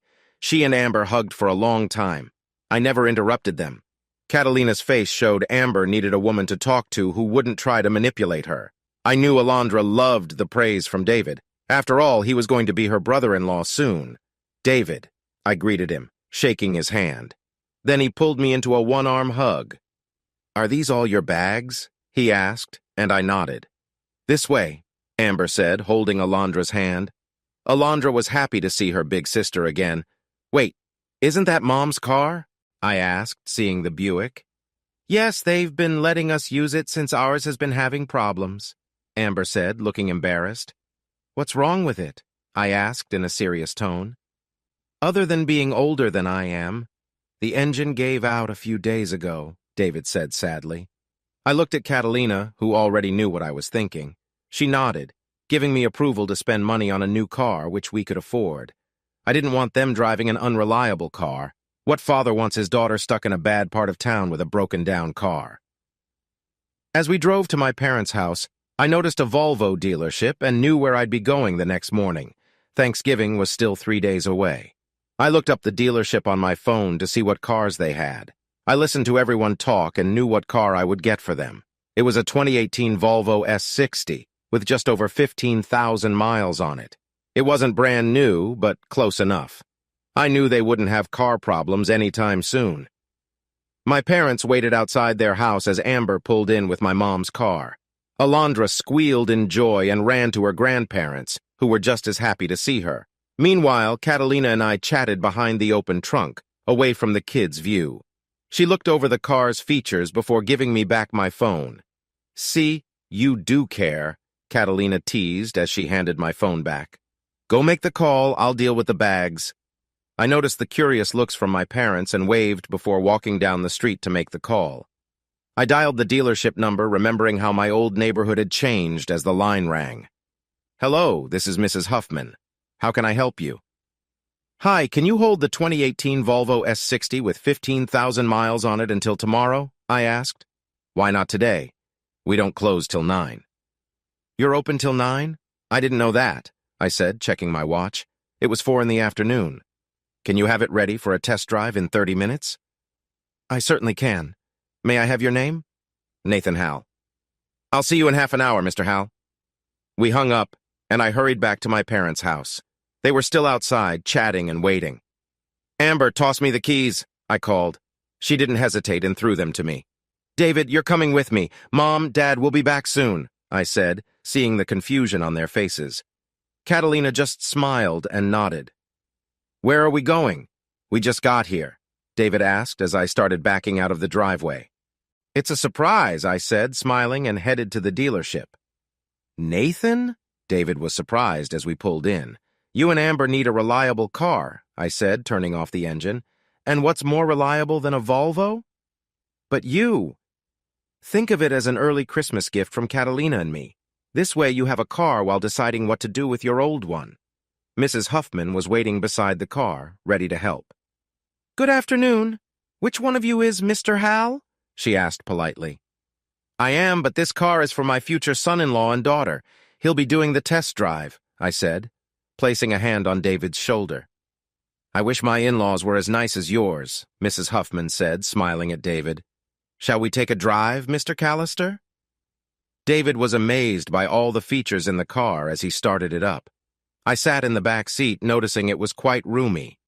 Mrs. Huffman explained everything about the car as we drove around. I could tell David liked it when he handed back the keys after the test drive. "Please follow me to start the paperwork," Mrs. Huffman said. After checking with David, I confirmed Amber would love the car.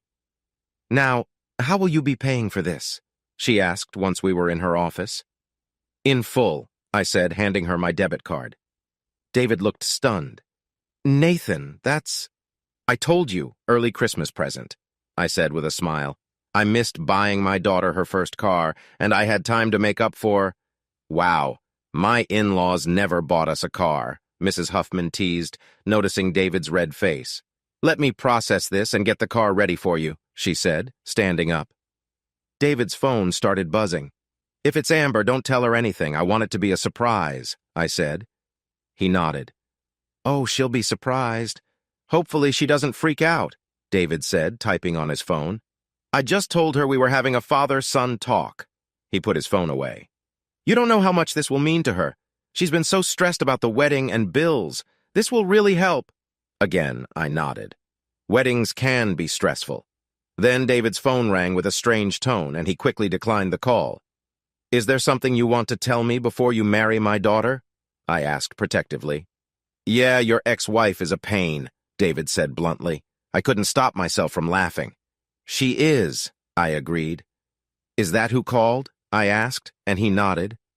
"Yeah, only ringtone I could find with the word pain in it," David said, laughing with me. "It's fitting. I wish I had thought of it," I said. "It would have been fun during our settlement." "I can imagine," David nodded. "Mr. Hal, here is your card and the receipt," Mrs. Huffman said, handing them back to me. "Mr. Callister, please sign where you see the red tabs," Mrs. Huffman said. I thought this might be the quickest car sale she ever had.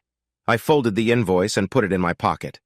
We might not go on that trip to Spain, but the money was used for a good reason. I was sure my wife, Catalina, wouldn't be too upset since she agreed to it before. "Mr. Callister, you'll get the car title in a few months and the license plate within a week," Mrs. Huffman said, standing up. She shook my hand and David's, handed him the keys and temp plate, and thanked us for choosing Crown Volvo. She let us out of the dealership. "What will I tell Amber?" David asked, running his hand through his hair as we waited for the car detailing to be done. I grinned, thinking of a plan. "Here's what we'll do," I said, and whispered it to David. At 6:20, I pulled into my parents' driveway. David waited 2 houses down for my signal. I saw movement in the living room window as I walked to the front door. "Dad, where's David and where have you two been?" Amber asked angrily from the porch, with my smiling wife behind her. "Yeah, Poppy, you can't just leave like that," my youngest daughter, Alondra, said, copying Amber's stance. It was cute. "Oh, just some errands," I said as my parents joined us. I handed my mom her keys and hugged her and my dad. "Dad?" Amber's tone made me smile. "Patience, little mouse," I said, using her childhood nickname. I texted David that it was time. Amber didn't notice the blue 4-door Volvo pulling up until David got out. "David, what did you do?" Amber asked, looking at the car. "You should ask what I did," I said. "I hope you like the car, honey." Amber's anger turned to shock and then to happiness. "You bought us a car?" Amber stuttered. "Well, Catalina and I did," I said, and she hugged me tight. "Thank you so much," Amber said, hugging me. "You're welcome, honey," I replied. "Don't worry, that's what family does," I said, noticing my parents giving me a look. They probably thought I'd never live this down. I chuckled at Amber jumping off the porch and running to David. He spun her around, and I could see she was relieved about not having a huge repair bill for their old car. I'd junk it if the engine died, since it would cost more to fix than it's worth. I pulled Catalina close. Amber called out that she'd take a quick drive. I nodded, watching her rush to the driver's seat. David shook his head but got in when Amber insisted. Amber returned in less than 5 minutes. She was so happy, dancing in the seat before jumping out and running toward us. "I so love you two," Amber said, hugging Catalina and me. "Amber, you're very welcome," Catalina said. "We're happy to help. We know you've been stressed lately." Amber's eyes filled with tears as she nodded. I wondered what they talked about on their calls, but I wouldn't pry. "But you didn't need to buy such a fancy car?" "Fancy? That's a standard model," I joked. "You just have to pay the taxes and maintenance."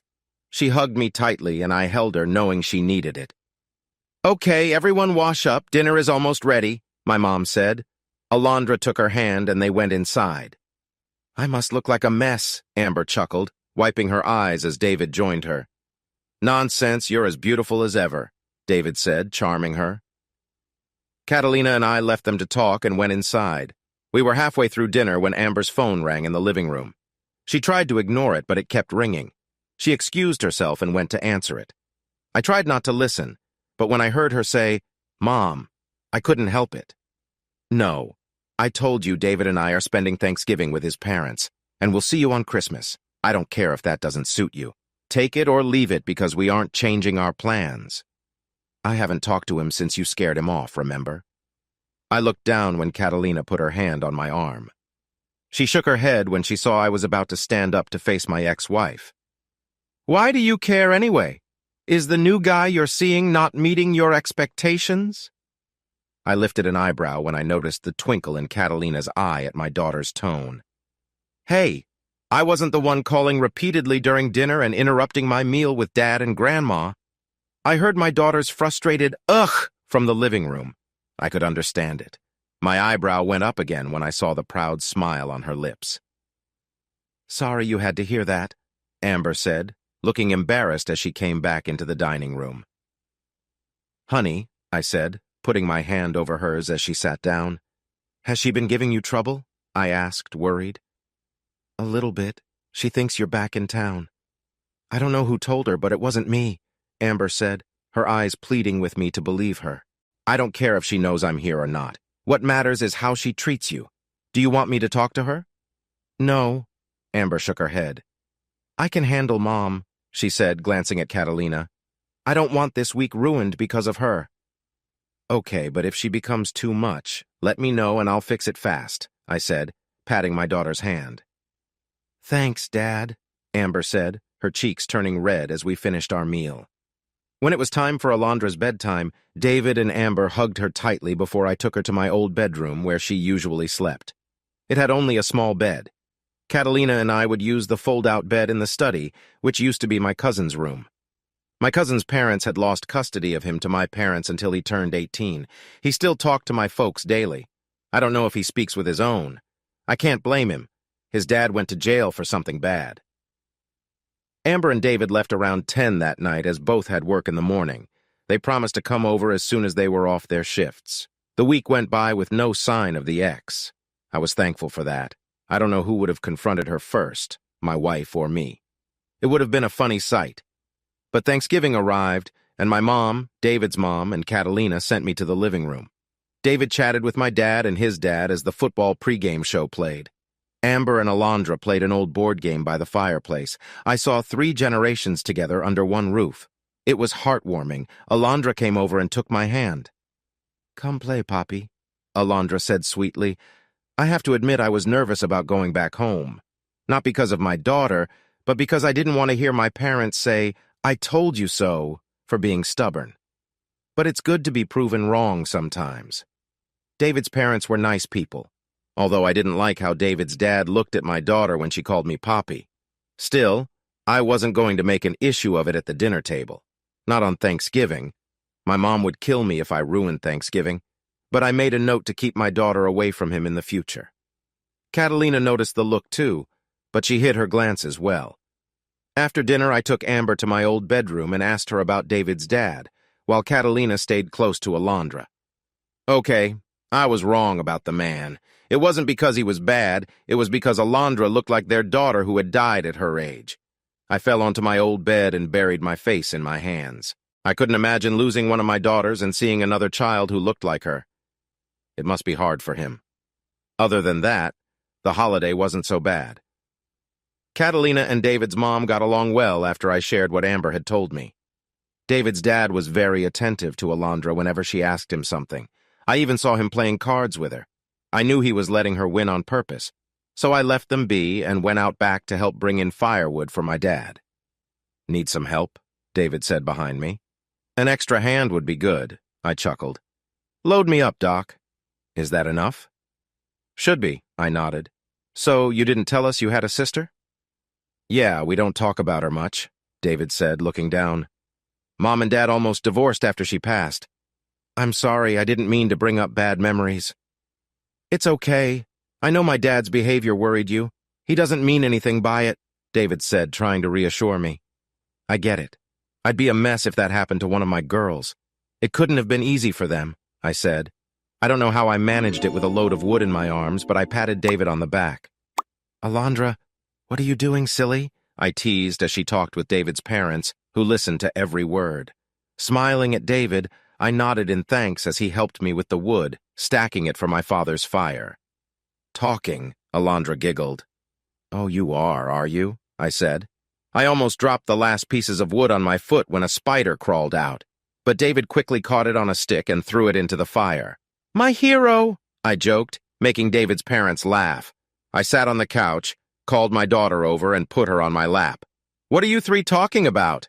"Everything," she exclaimed. "Everything? You don't say," I said, smiling. David's mom, Meredith, seemed taken with Alondra. I knew she was thinking of her lost daughter. "Mm-hmm," Alondra nodded. "You have a lovely daughter," Meredith said, looking at us. "I can't take all the credit. My wife deserves that," I said, sensing my wife nearby. "But I do love this munchkin," I said, tickling Alondra, who laughed loudly. "Can we take a picture of you two?" David's father asked, holding his cell phone. "We don't mind," I said, checking with Alondra, who shook her head. I watched as Meredith leaned on her husband, looking at our picture. Alondra went over to them to see the photo. They looked at me before picking her up, and I nodded. Meredith and her husband cuddled with Alondra as they chatted.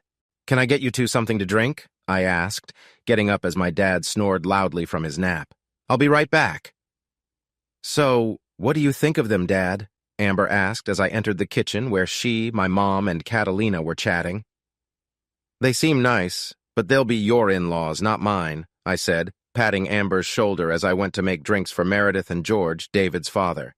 "Yeah, but you're coming to the wedding, and I want you all to get along." I felt Amber's eyes on me as I filled glasses with ice. Other than that mix-up, I don't see a problem. But then everything felt cold as I heard a familiar voice from the past knocking at the door. I turned, ready to deal with her, but Amber stood up. "I'll handle it, Dad. If Mom knows you're here, she won't leave," Amber said, heading for the door. "What have you been teaching my daughter?" I asked, looking at Catalina, who smirked. I noticed my mom smiling into her glass. "This and that," Catalina said vaguely. "Really?" "Mm-hmm," she said, sitting primly. "You don't have to worry about that woman anymore. Amber can handle herself," Catalina said, sipping her drink. "Please tell me you didn't teach her to be as feisty as you," I said with a playful sigh, pinching my nose. "That's not nice, Nat," Catalina pouted before realizing I was joking. "I thought you would be happy." "I am. I'm glad you helped her find her confidence. At least I know she has strong women to look up to," I said, making Catalina blush. "Well, she's my daughter now, and women in this family are strong," Catalina said, regaining her confidence. "Don't I know it?" I muttered as I took the drinks to George and Meredith. "What was that?"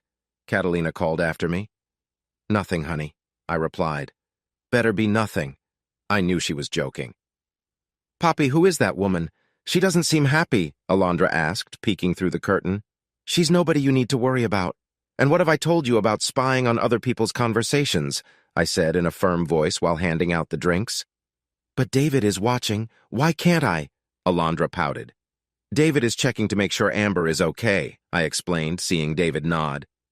"Is she a bad person?" Alondra asked, not knowing the woman was my ex-wife. "I think she is," I said, noticing David's parents staying silent. "What did she do?" Alondra asked with a 5-year-old's curiosity. Drop it, Alondra, I said. She must have seen the look in my eyes because she didn't ask again. She makes me so mad sometimes, Amber hissed as she came back inside and hugged David. Sorry, Dad, I didn't mean to curse in front of Alondra. Sorry, Papa, George, Meredith, that you had to see that, she said, glancing around the room. Amber, are you okay?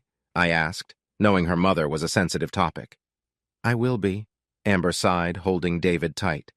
Young man, are you taking liberties with my daughter? I joked as they kissed. David's parents tried not to laugh.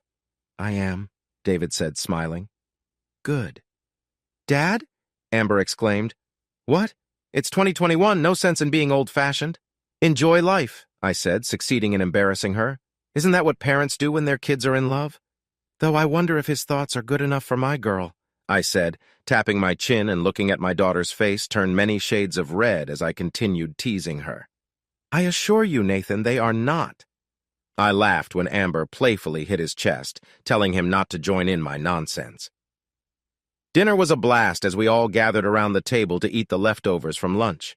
We swapped stories and laughed a lot. Alondra told everyone about our trip to the beach and the zoo, while Catalina mentioned that we were thinking of a trip to Spain next year after the wedding.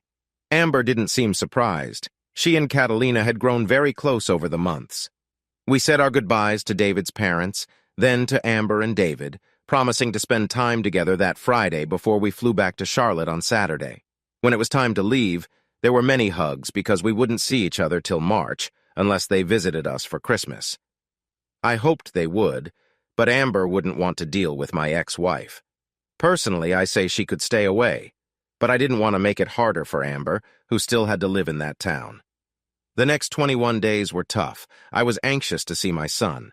Carson planned to fly in on the 19th and leave on the 26th, saving the rest of his leave for Amber's wedding. I didn't mind. 6 days with him was more than I had in 7 years due to my own stubbornness. Catalina got a bit annoyed with me, but she didn't say anything, knowing I was very nervous as we waited for Carson's plane to arrive. Carson! Carson! Carson! Alondra shouted happily when she saw her half-brother, bouncing and waving her hand wildly as we waited for him to come through the crowd. Go on, Amor, Catalina whispered, giving me her loving smile and nudging my arm. Carson dropped his bag to the ground and hurried towards us. We hugged tightly. Look at you, I said, proud, holding my son's face in my hands. You've grown so much. I tried not to cry, but it was hard because this was my boy. Come on, Dad, don't embarrass me in front of Mom. Even though my son was a grown man now, I could still see the little boy I raised. Though I wondered when my kids started calling Catalina their mother. It didn't bother me, but it was something I probably wouldn't find out. I hope your flight was smooth, Carson, Catalina said, joining my side and hugging my son too. It was. Thank you for everything. I raised an eyebrow when I heard my son whisper that to Catalina. I wondered what he meant. It's what family is for, Catalina said, rubbing his back. I'll always be here for you two, so don't hesitate to call. My son hugged her tighter. Alondra tugged on his pants, wanting her hug too, with her arms outstretched. Hello, little sis, Carson greeted, squatting down and hugging his sister tightly. She patted his right bicep when he flexed his muscle for her. I still thought I could beat my son. I might be old, but not that old. Carson, what are your plans when you leave the Army? I asked as we walked back to my car. Thinking of becoming an engineer, he said in a confident tone. Oh? Is that what you do in the Army? I asked, looking at him. No, I'm just a regular soldier, Carson said, shaking his head. Are you looking at schools? I have a few in mind. I saw him nod. Maybe we can help you decide, Catalina said gently, and I nodded. I have one in mind, but I'm not sure if you'll like it. My son gave me a sly look. Oh, and which one is that? I asked as I opened the trunk of my car. Duke. I stopped in my tracks when I heard that. What did you say? I tried to keep my voice steady. I know it's not close, but it's nearer than California, and I thought you might be all right with me coming here. I heard my son sigh as I hugged him. Of course, you can come home any time you want, I said, my voice shaking. Just remember, you might gain some weight with Catalina's cooking. Catalina playfully slapped my arm, but I knew from her smile she was happy too. You sure? I don't want to. Carson, you're always welcome in our home. It's your home and Amber's, too, Catalina said warmly, lightly touching my son's arm. Yay! My brother is coming home, Alondra squealed, doing a little dance. I'm so glad you two said that. I raised an eyebrow at the relief in his voice. I already got accepted for the fall semester next year. I laughed, putting my arm around his shoulders and pulling Carson close. Seeing his blushing face filled me with pride. Well then, let's get you home. Amber and David will be mad they lost the guest bedroom, I chuckled, putting Carson's bag in the trunk. Here, I said, handing a beer to my son as he leaned on the railing of my balcony, looking out at the city. You're old enough, don't give me that look, I said when my son glanced at me and the beer in my hand. Just never thought I'd share a drink with you, Carson replied, taking the bottle from me. I didn't either, I admitted. Glad I was wrong. Catalina seems to care a lot about you, Carson said casually. As do I. I waved at her as she moved around the condo, while Alondra colored in her book at the coffee table. Dad, about that day? Carson paused as I placed a hand on his shoulder. It's okay, Amber told me. Your mother shouldn't have put you two through that. That's not what a parent should do. I never thought she would involve you two to try to make me a fool. Let's leave the past behind and focus on now, okay? I can do that, Carson agreed, smiling and tapping his beer bottle against mine. So, Dad, are you two having more kids? I almost spit out my beer at that. Don't you start, I said, shaking my finger at him. He just smiled wider. Have you been talking to Catalina? He nodded. We're thinking about it after your sister's wedding, but by the time Alondra is in high school, I'll be in my 60s. So, does that really matter? He had a point. And you're okay with having another brother or sister? I asked, leaning on the railing.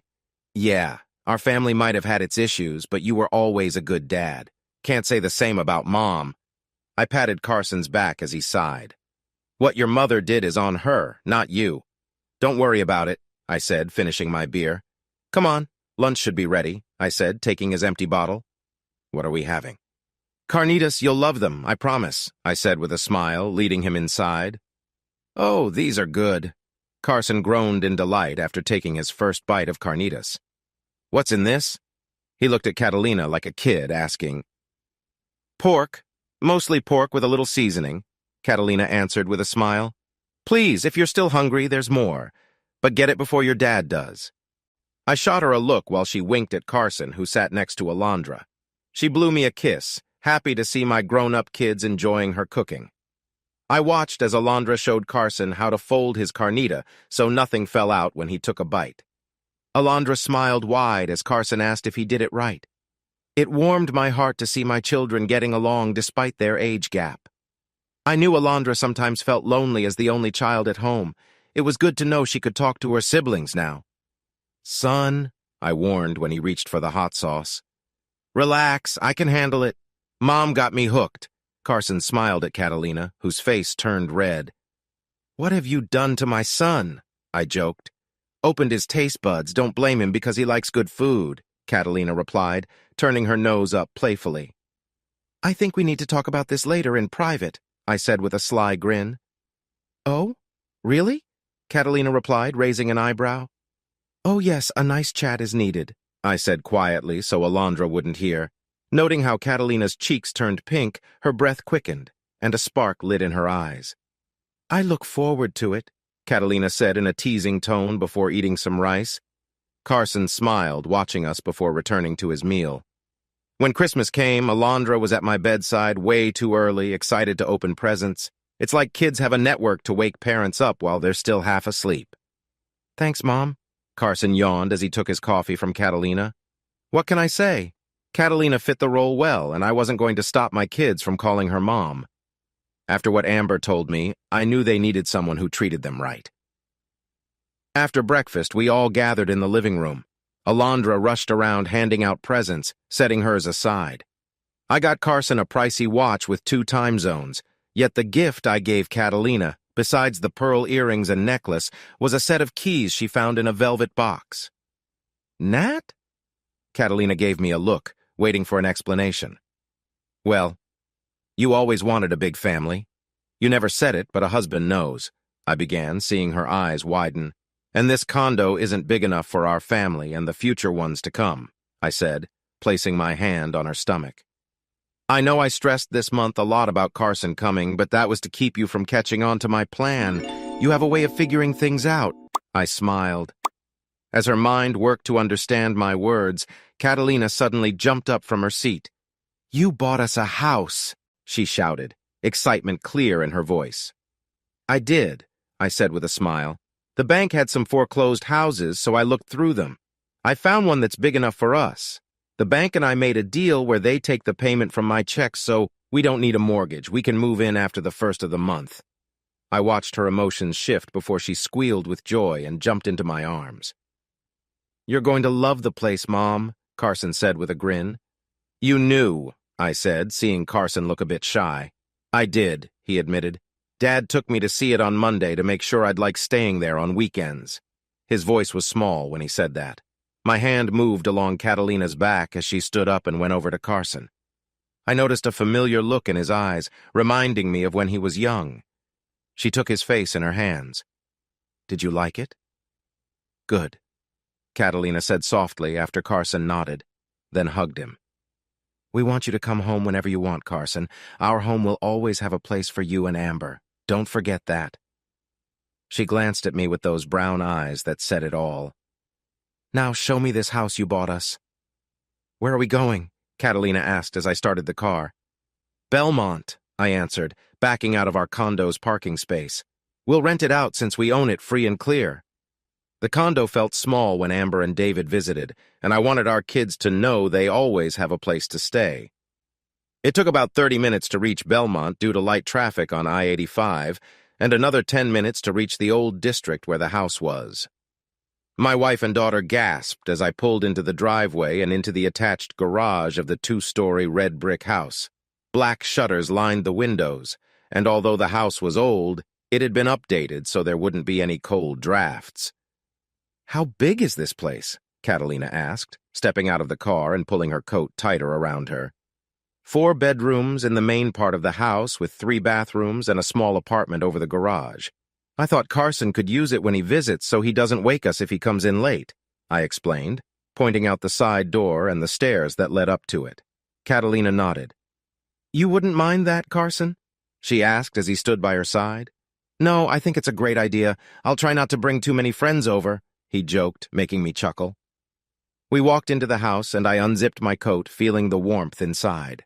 Catalina moved around the large kitchen, probably imagining where to put the new appliances. Smiling, I watched Alondra copy her mother, examining the bottom cabinets. Alondra ran around the empty living room, laughing at all the space. I showed Catalina the only bedroom and bath on the ground floor, suggesting it would be good for Amber and David when they visited. That way, they'd have privacy. She agreed with a nod. "It's perfect, honey," Catalina sighed happily. "Now I want to see the master bedroom," she said with a playful grin. "Thought you would never ask," I answered, smiling back. "Look at all this closet space," Catalina exclaimed before rushing into the master bath. "Oh my God, it has a jacuzzi tub!" She was already sitting in it when I followed her in. The bathroom lights highlighted the black marble surrounding the tub, which sat on a raised platform. The shower was in a corner opposite the toilet, with dual sinks lined up close to the tub. "This is just amazing," she said, still looking around. I laughed. "I'm glad you like it." When we went back to the main part of the house, I called out, "Alondra!" "Yes, Papi?" Alondra's voice came from a distance as she ran towards us, playing with Carson. "Let's go see your new bedroom," I said with a smile. Alondra nodded excitedly, and I winced as she squealed with laughter, spinning around her room. It was down the hall from the master bedroom. I also showed Catalina a room that could be used for a baby if we had another. Kissing her head as she rested against my chest, I knew she was picturing the future. "It's wonderful," she said contentedly. "Now show me the rest." Walking through the rooms, it felt like home already. The house was just right for us, and I couldn't wait to fill it with our family's laughter and love. "Do you think you can handle this fiery Latina woman?" Catalina teased, standing proudly with a confident smile. Her fingers traced lightly down the front of her shirt. She gave me that look, the one that always gets my heart racing, and she knew it. "Oh, absolutely," I replied with determination. I watched her eyes light up with excitement as she bit her lip. I moved my fingers along the outside of my pants where I was trying to be comfortable despite my excitement. Is that so, Mr. Hal? My heart sped up and my pulse raced when Catalina knelt down, her hands resting on the edge of the tub. Her sweater hung open, tempting me to look closer. Her body moved slightly, catching my eye. Are you saying you're going to keep me happy right here in this tub? Making sure I know I'm your woman? I nodded quickly, watching her hand slide down her side. Good. You should always make your woman feel special, Catalina purred, her smile widening. I'd never forget that. It's important, I said honestly, seeing her smile even more at my words. You sneaky old man getting me all excited like this, Catalina said playfully, getting into the tub and adjusting her hair. I almost couldn't believe how beautiful she looked. I'll make sure to make up for it, I promised with a grin. You better, or you might not get this close for a while. I groaned internally as my wife teased me, adjusting her clothes. Honey, does the water work? She asked, stepping out of the tub.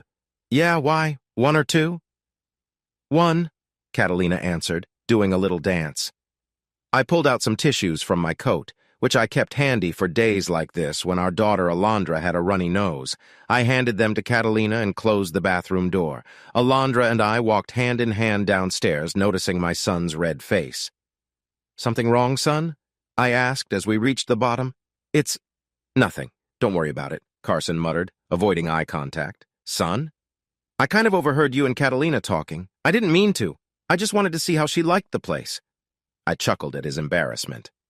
It's okay, son. No need to be ashamed, I said kindly, patting his shoulder. We both looked out the living room window at what would soon be our new neighborhood. Carson, show me this apartment of yours, Catalina said as she came downstairs gracefully. Sure, Mom, he said, happiness clear in his eyes. I approve, Catalina said, looking around the open space. I saw Alondra dart into the small bathroom across from the kitchenette. We'll go shopping for you once you move here, Catalina added, gently rubbing our son's back. I noticed how her phone chirped with a message. Honey, we should leave soon. My parents will be upset if we miss Christmas lunch, Catalina said, looking at me. Then we better get going, I agreed. Are you sure You're coming too, Carson. You're a part of our family now. Get used to it, Catalina said gently, patting his cheek before slipping her arm around mine. We headed towards the door. When we arrived at her parents' place, we were greeted warmly. Carson got lots of hugs and pleasant greetings. Catalina's uncle, who was nearly deaf and a former Marine, took a liking to my son. They started talking in military terms that I couldn't follow.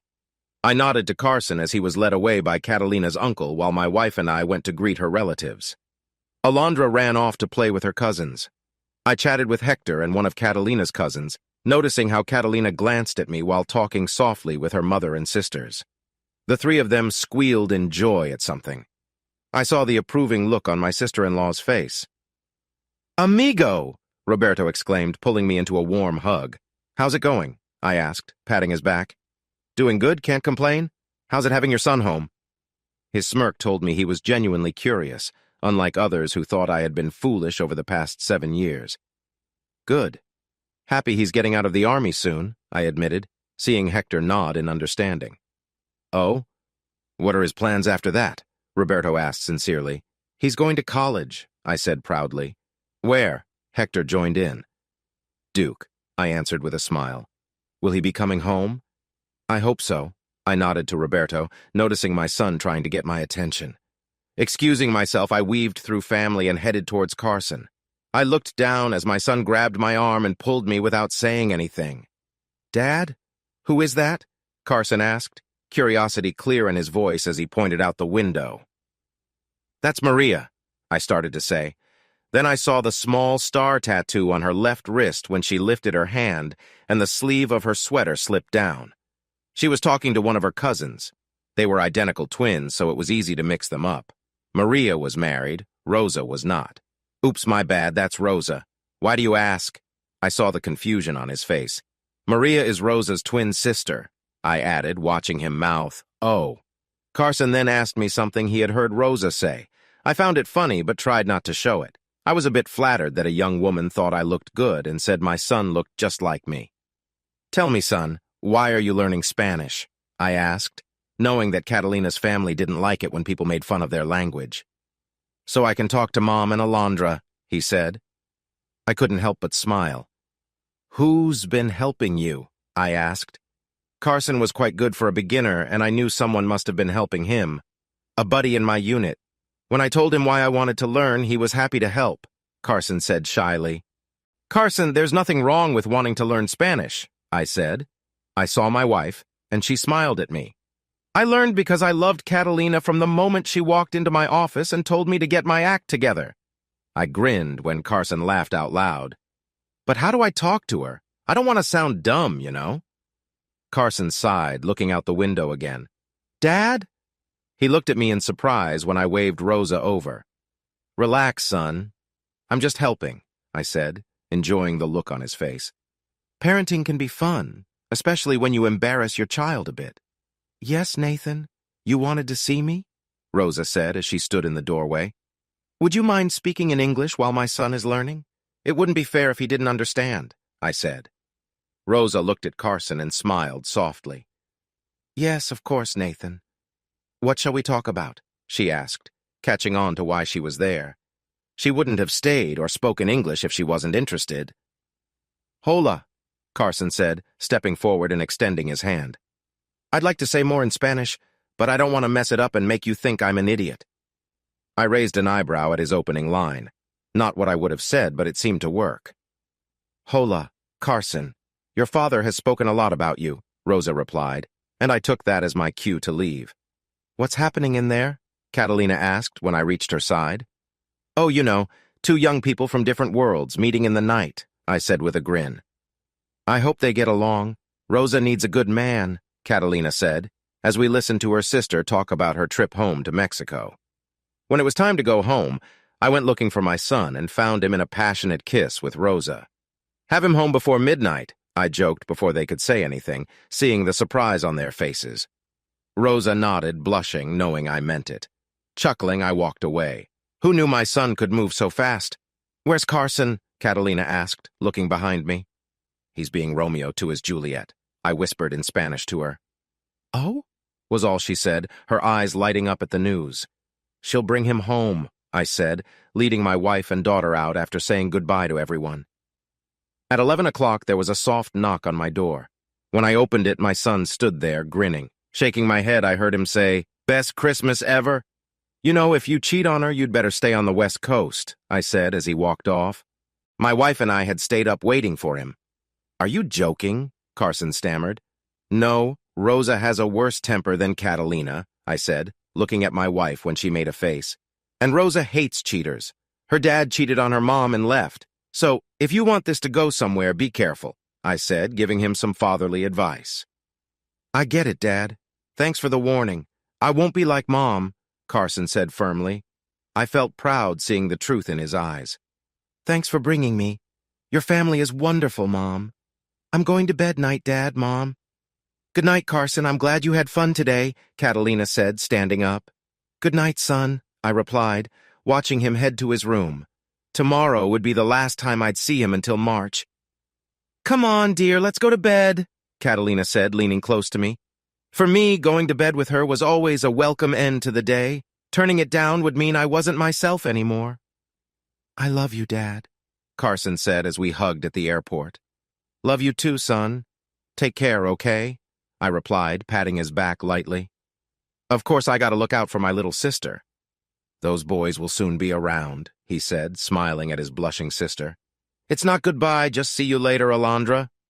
My wife smiled proudly when Carson said goodbye to his sister in Spanish. "You promise to be safe?" Alondra asked, her voice shaking. "Promise," Carson nodded. "Watch out for Dad, okay?" My daughter stood tall and nodded seriously, making me smile. "Call us the moment you land. I'll worry until you do," Catalina said as they hugged.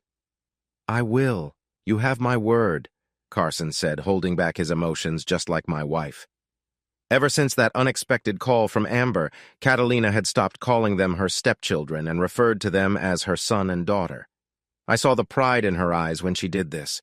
With her help, We were slowly healing the hurt their mother had caused them. "See you all in March," Carson called out as he walked through the checkpoint. "Bye, son," I called, waving. After that, life was busy. We had to pack up our condo, arrange for movers, and organize our new home in Belmont. Finding someone to rent our condo turned out easier than expected. One of Catalina's co-workers needed a place after separating from his wife. It was ironic because he was leaving her due to infidelity, a small world indeed. We agreed on a fair rent, and then came the decision about yard work. Catalina called Roberto, who owned a lawn care company, and he agreed to help at a discounted rate. When it got warmer, he would help her choose plants for the yard. Alondra loved the new house but was scared at first. She would crawl into our bed at night. It was an old house, and strange noises can scare a 5-year-old. Eventually, she felt brave enough to stay in her own bed through the night. Catalina and I enjoyed the house, too. It felt like a fresh start. I talked to my kids every day and noticed that Catalina often did the same. Amber was excited to hear about the new house and loved knowing she and David had a room here for visits. The wedding was coming up and the expenses were high, so Catalina and I, as well as my parents, helped out where we could. But as the date approached, I couldn't shake a bad feeling. I feared my ex-wife might try to ruin Amber's wedding. Catalina reassured me, saying even a bad wife wouldn't ruin her own daughter's wedding. But she had never met my ex-wife and didn't understand how nasty she could be. We flew out a few days before the wedding to attend the rehearsal dinner, and I tried to hide my worries.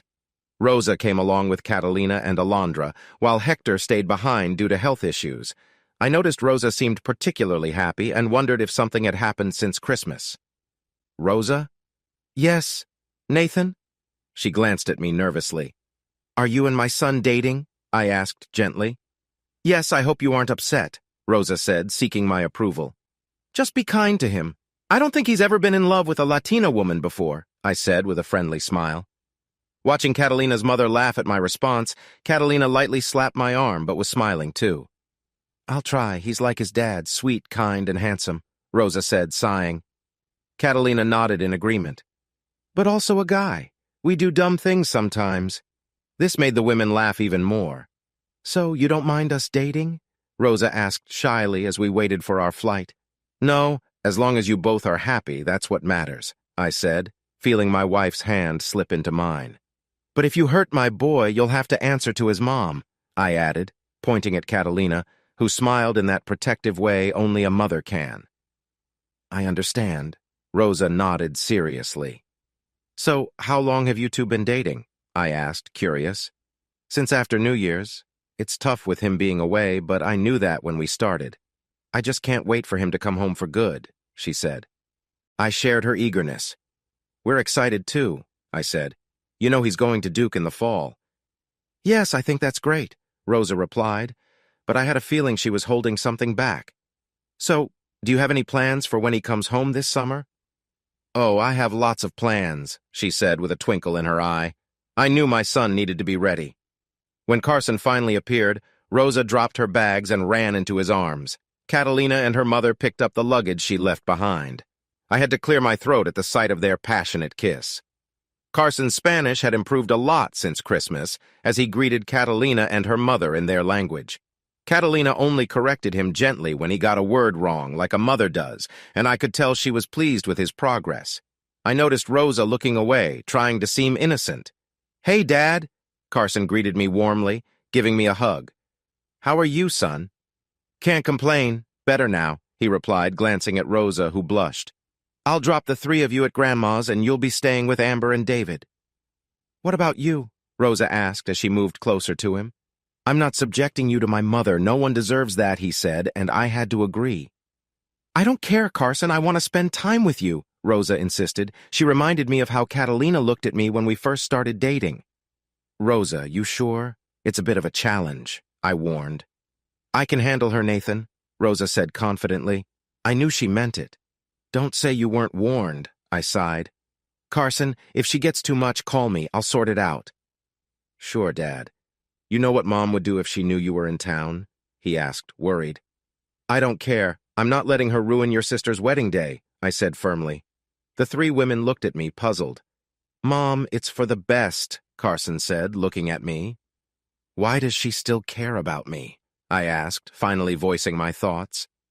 She thinks she can get you back and keep doing what she's always done, Carson explained. She's not getting my husband, ever, Catalina growled, showing her true feelings. That's never going to happen. She should have realized that when I left. I've definitely upgraded, I said, smiling at my wife and hugging her. Yes, you did. And if you see her, tell me, Catalina said, looking up at me. Of course. The only thing I feel about her is anger, not for what she did to us, but to our kids, I reassured her. Good, because I'm not letting you go, Catalina said. Glad to hear it, I said as I gently touched her back. Carson led us out of the airport, hand in hand with Rosa after picking up the bags. Carson, isn't that... I trailed off, seeing the minivan. Yeah, David's mom is letting me use it while you're here, Carson said. That was nice of her, I replied. Yes, she's kind, Carson agreed.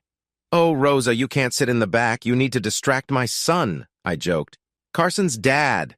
And the laughter from Catalina and her mother made me smile. Nathan? Rosa said, embarrassed. She quickly took the front seat when I opened the door for her.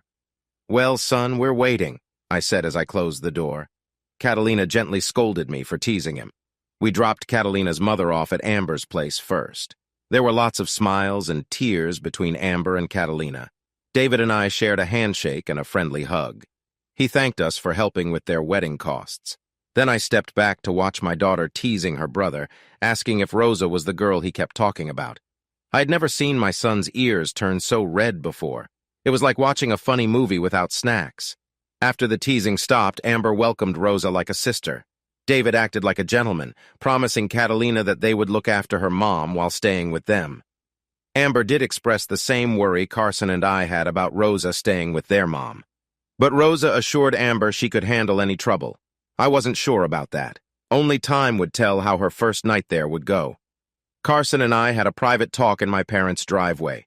He nodded, giving me his word that he would call if anything happened during the night. After waving goodbye, I still felt uneasy. The next morning, I learned something did happen. It wasn't what I expected.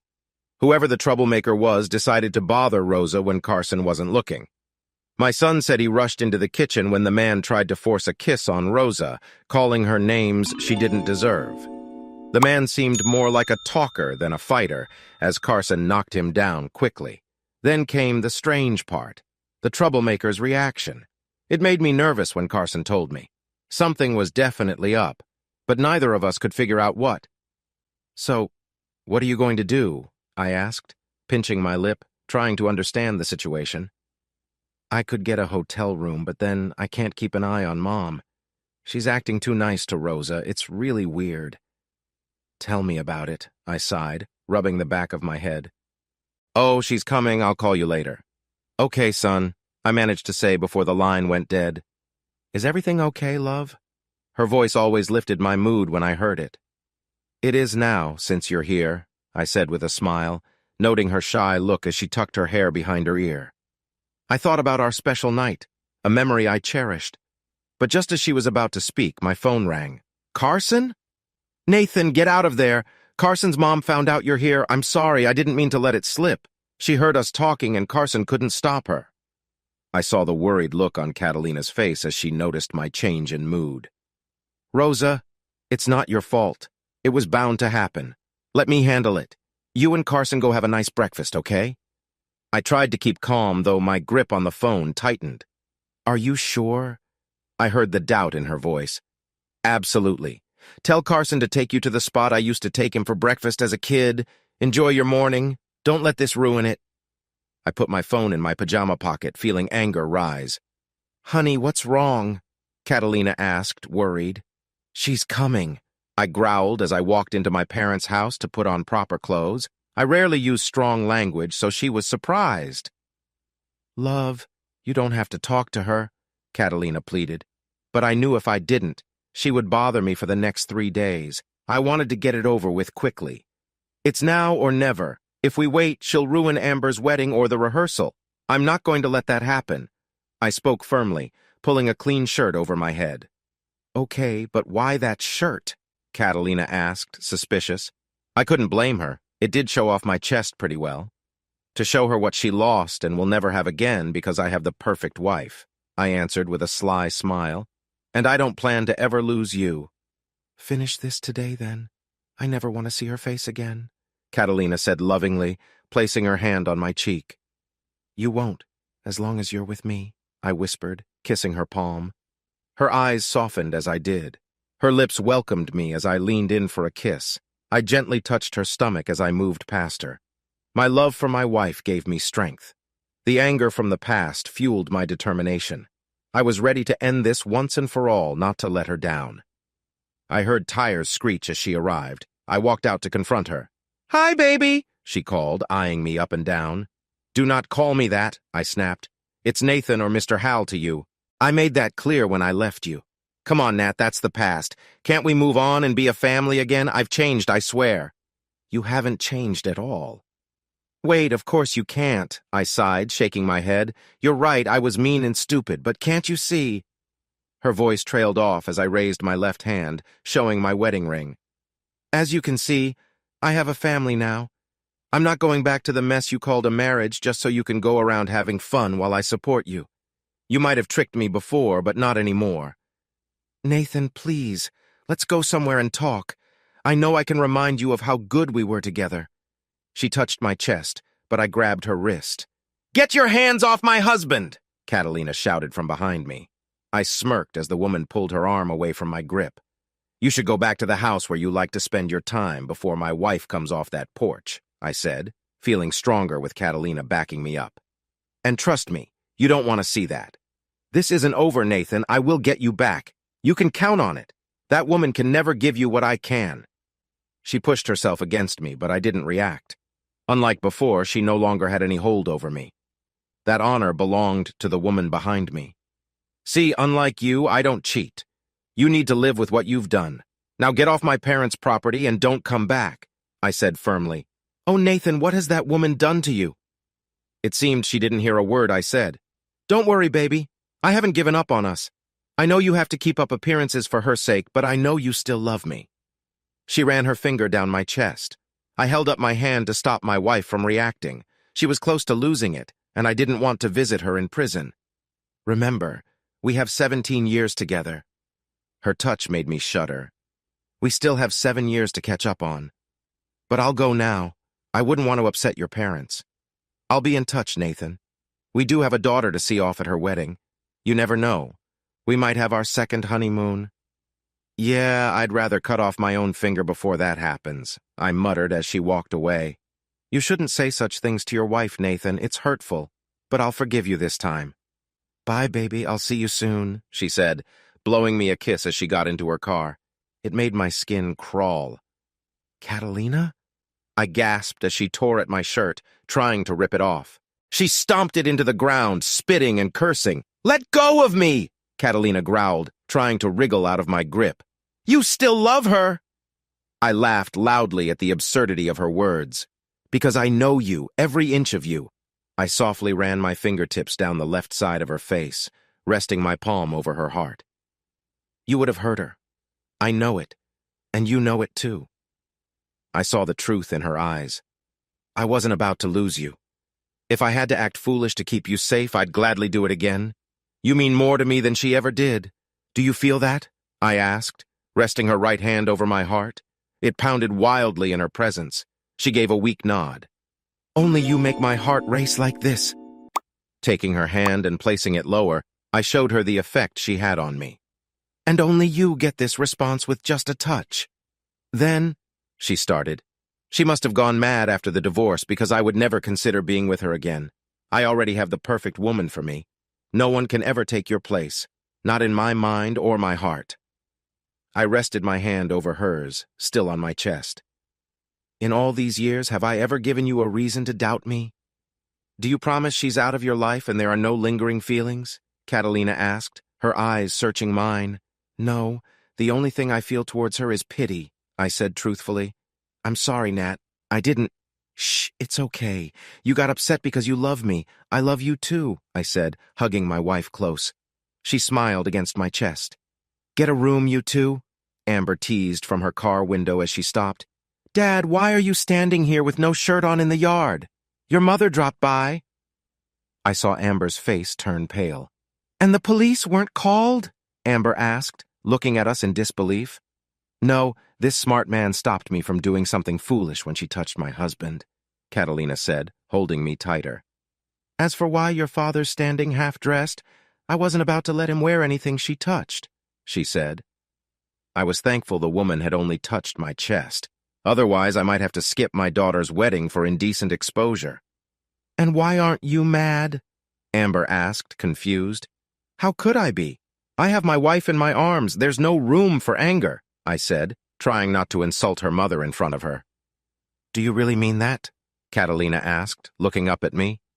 "Of course," I said, leaning down and lightly touching her cheek. Our lips touched gently, just like they always have. "It's a feeling I'm lucky to know. You're stuck with me. No returns." "Wouldn't dream of it," Catalina whispered, biting her lower lip. "Amber, can you throw this away for me?" she asked, holding out my shirt to my daughter. "Wait, that's my—" "I'll get you a new one. Your chest is just for me to see," Catalina said, touching my chest.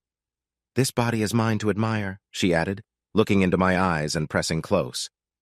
"True, but wouldn't you want a bit of eye candy?" I teased with a smile. "Only when we're alone," Catalina joked. "Come, Amber, let's have breakfast before heading to the spa," she said, taking my daughter's hand. "Nat, don't stay out here all morning. You know you're my favorite to look at," she called back. I smiled as they walked into my parents' house. Later, while doing yard work in my parents' backyard, I heard Carson's voice. "Dad?" "Hey, is something wrong?" I asked, seeing the look on his face and noticing Rosa with him. "What did you and Mom do?" Carson asked, looking puzzled. "Other than her strange idea she can win me back?" Carson nodded. "I told her I don't cheat and to stay away from my parents' property." "Why?" "You need to hear this," Carson said, handing me his phone. "Baby, your father and I are getting back together. Isn't that great? He looks so good. I know the last 7 years have been tough with him gone, but he's home now. We're going to be a family again. I know he thinks he loves this new woman, but we all know he loves me." I felt my anger rising as I listened. I couldn't take any more without feeling sick. "I don't know where she got that idea, but it's never going to happen. Your mom is obviously confused," I said, handing the phone back. "I had to be sure," Carson said, putting his phone away. "Don't let Catalina hear that message. I don't want my wife in trouble," I warned. Already deleted. "Good. Now come and help me. Rosa might enjoy watching you work," I said, smiling. I saw Rosa glance at Carson with interest. He quickly picked up a tool as we started planting bushes and fixing my mom's flower beds. By the time we were done, we were sweaty and tired. "Don't tire him out," I called after them as Rosa dragged Carson towards his van. I chuckled, remembering my own youth. Then I saw my wife at the back door with a familiar look in her eyes. She motioned for me to come inside, knowing we had the house to ourselves for a while. I hurried to join her. The rehearsal dinner went smoothly, even though my ex-wife didn't show up. I was glad. I didn't know where she was and didn't care. As long as she wasn't there, that was a win for me. The next night, David and Amber had their last parties before the wedding. Amber came back to my parents' house after her bachelorette party, sleeping in my old room. Catalina and Alondra shared a room and I took the couch. When it was time, Carson arrived with Rosa and Catalina's mother to take us to the church. "You look beautiful, honey," I said as Catalina, her mother, and Rosa fussed over Amber. Her bridesmaids were busy on their phones. "Thank you, Daddy," Amber said, trying not to cry as she hugged me. "At least someone is paying attention," she grumbled, shooting a look at her friends, who quickly put their phones away. Just then, the peace was broken by a familiar voice. "There's my handsome husband." "Dad, please don't." "Not today," Amber whispered, feeling how tense I became at the sound of her mom's voice. "Relax, honey. I won't ruin your day," I assured her, resting my hands on her shoulders. "Nat, you don't call, you don't visit, you don't even text. I'm hurt." I noticed the bridesmaids instantly took out their phones again. I also noticed how Catalina's mom kept a hand on my wife to calm her down. "Mama, who is that?" Alondra asked with childlike innocence. "Well, hello." Her words stopped as soon as I turned around. making her step back. I'll admit she still looked good, even if I would never be with her again. Don't talk to my daughter, got it? What part of I want nothing to do with you, don't you understand? You ruined our marriage. You couldn't stay faithful. You had someone else in our bed on our anniversary and dared to ask when I was coming home to take you out. Did it ever occur to you why I left? Because I realized I meant nothing to you, just a live-in babysitter. You can't even own up to your mistakes. You dragged our kids into your mess. How low will you go? Oh, I know how low you'll go. Amber told me everything. Be glad we're in a church. I saw real fear in her eyes as I walked toward her. Otherwise, I might do something I'd regret. Now either stand over there and stay quiet, or leave. There's the jerk I know. You make me so happy when you're like this. She whispered it, thankfully. One, for my daughter's sake, and two, Catalina would have lost it. Don't worry, baby, I know you're just pretending. I'll play along. I felt disgusted when she winked at me. Mom? Come on, there are some people that want to talk to you, Carson said as he walked in and took her by the hand. Of course, baby. I have to set a good example for my daughter. Have you seen your father? Doesn't he look so handsome? I nodded to my son when he mouthed, I'm sorry, as he led her out of the room. Sorry, honey, I didn't. That was awesome, Amber giggled. I think your mom needs help. She doesn't seem to hear anything I say. I sighed, rubbing the back of my head. Mom's been like that since you left. I know she's been forced to see someone. She kind of went crazy for a while. Mom, spinning on her heel, help make me look pretty like you for my husband. Amber, you're already beautiful, Catalina said tenderly. But I'll help bring it out even more so your wonderful man will know who he belongs to, she said, eyes on me. I felt it was meant for both of us. Of course, I knew who I belonged to. There was never any doubt. I thought I'd never do this, walking Amber down the aisle. But I was very, very happy she called me that day out of the blue. Otherwise, I might have been stubborn and missed this day. I love you, honey, I whispered to her before giving her away to David. He nodded to me when I placed a hand on his left arm. My mother placed a hand on my arm as I sat down between her and Catalina, who was wiping her eyes as Amber and David walked up the steps together to stand before the priest. Alondra was nestled between David's parents. She'd taken a liking to them, and they liked her too. I could feel her eyes on me the whole time, but I never looked back. I was glad Carson kept her at the other end of the pew. That couldn't have been easy. At the reception, it was touching to see my daughter grown up and ready to start her own family. That's life. Nothing stays the same. The real show was seeing her run out of the hall in tears and hearing Carson shout, "Why do you think I joined the army? To get away from you. You're nothing but a cheating woman, and everything that jerk did to you is less than what you deserve for what you did to Dad." I'd feel sorry for her, but she brought it on herself. After the reception, we saw Amber and David off for their honeymoon. Catalina and I, along with David's parents, gave them a nice honeymoon as a wedding gift.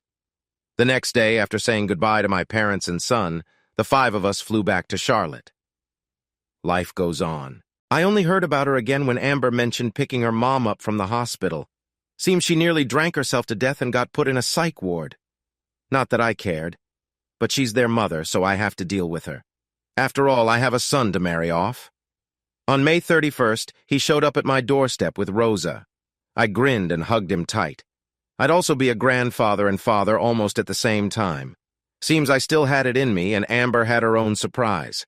Sometimes it's funny to see my 3-month pregnant wife chatting about baby stuff with my equally pregnant daughter. Spain will have to wait. And so, Rosa became a permanent part of our family. Carson is doing well in school, and I'm sure Rosa helps him a lot. But I'll let you guess how much she helps. Alondra has never been happier. She loves having a house full of people to talk to all the time. I must say, life is good. Hey audience, if you like this video and want to keep up with more thrilling stories, make sure to subscribe to Prince Cheating Tales and hit the notification bell. You don't want to miss out on our upcoming adventures. Thanks for watching, and we'll see you in the next wonderful story.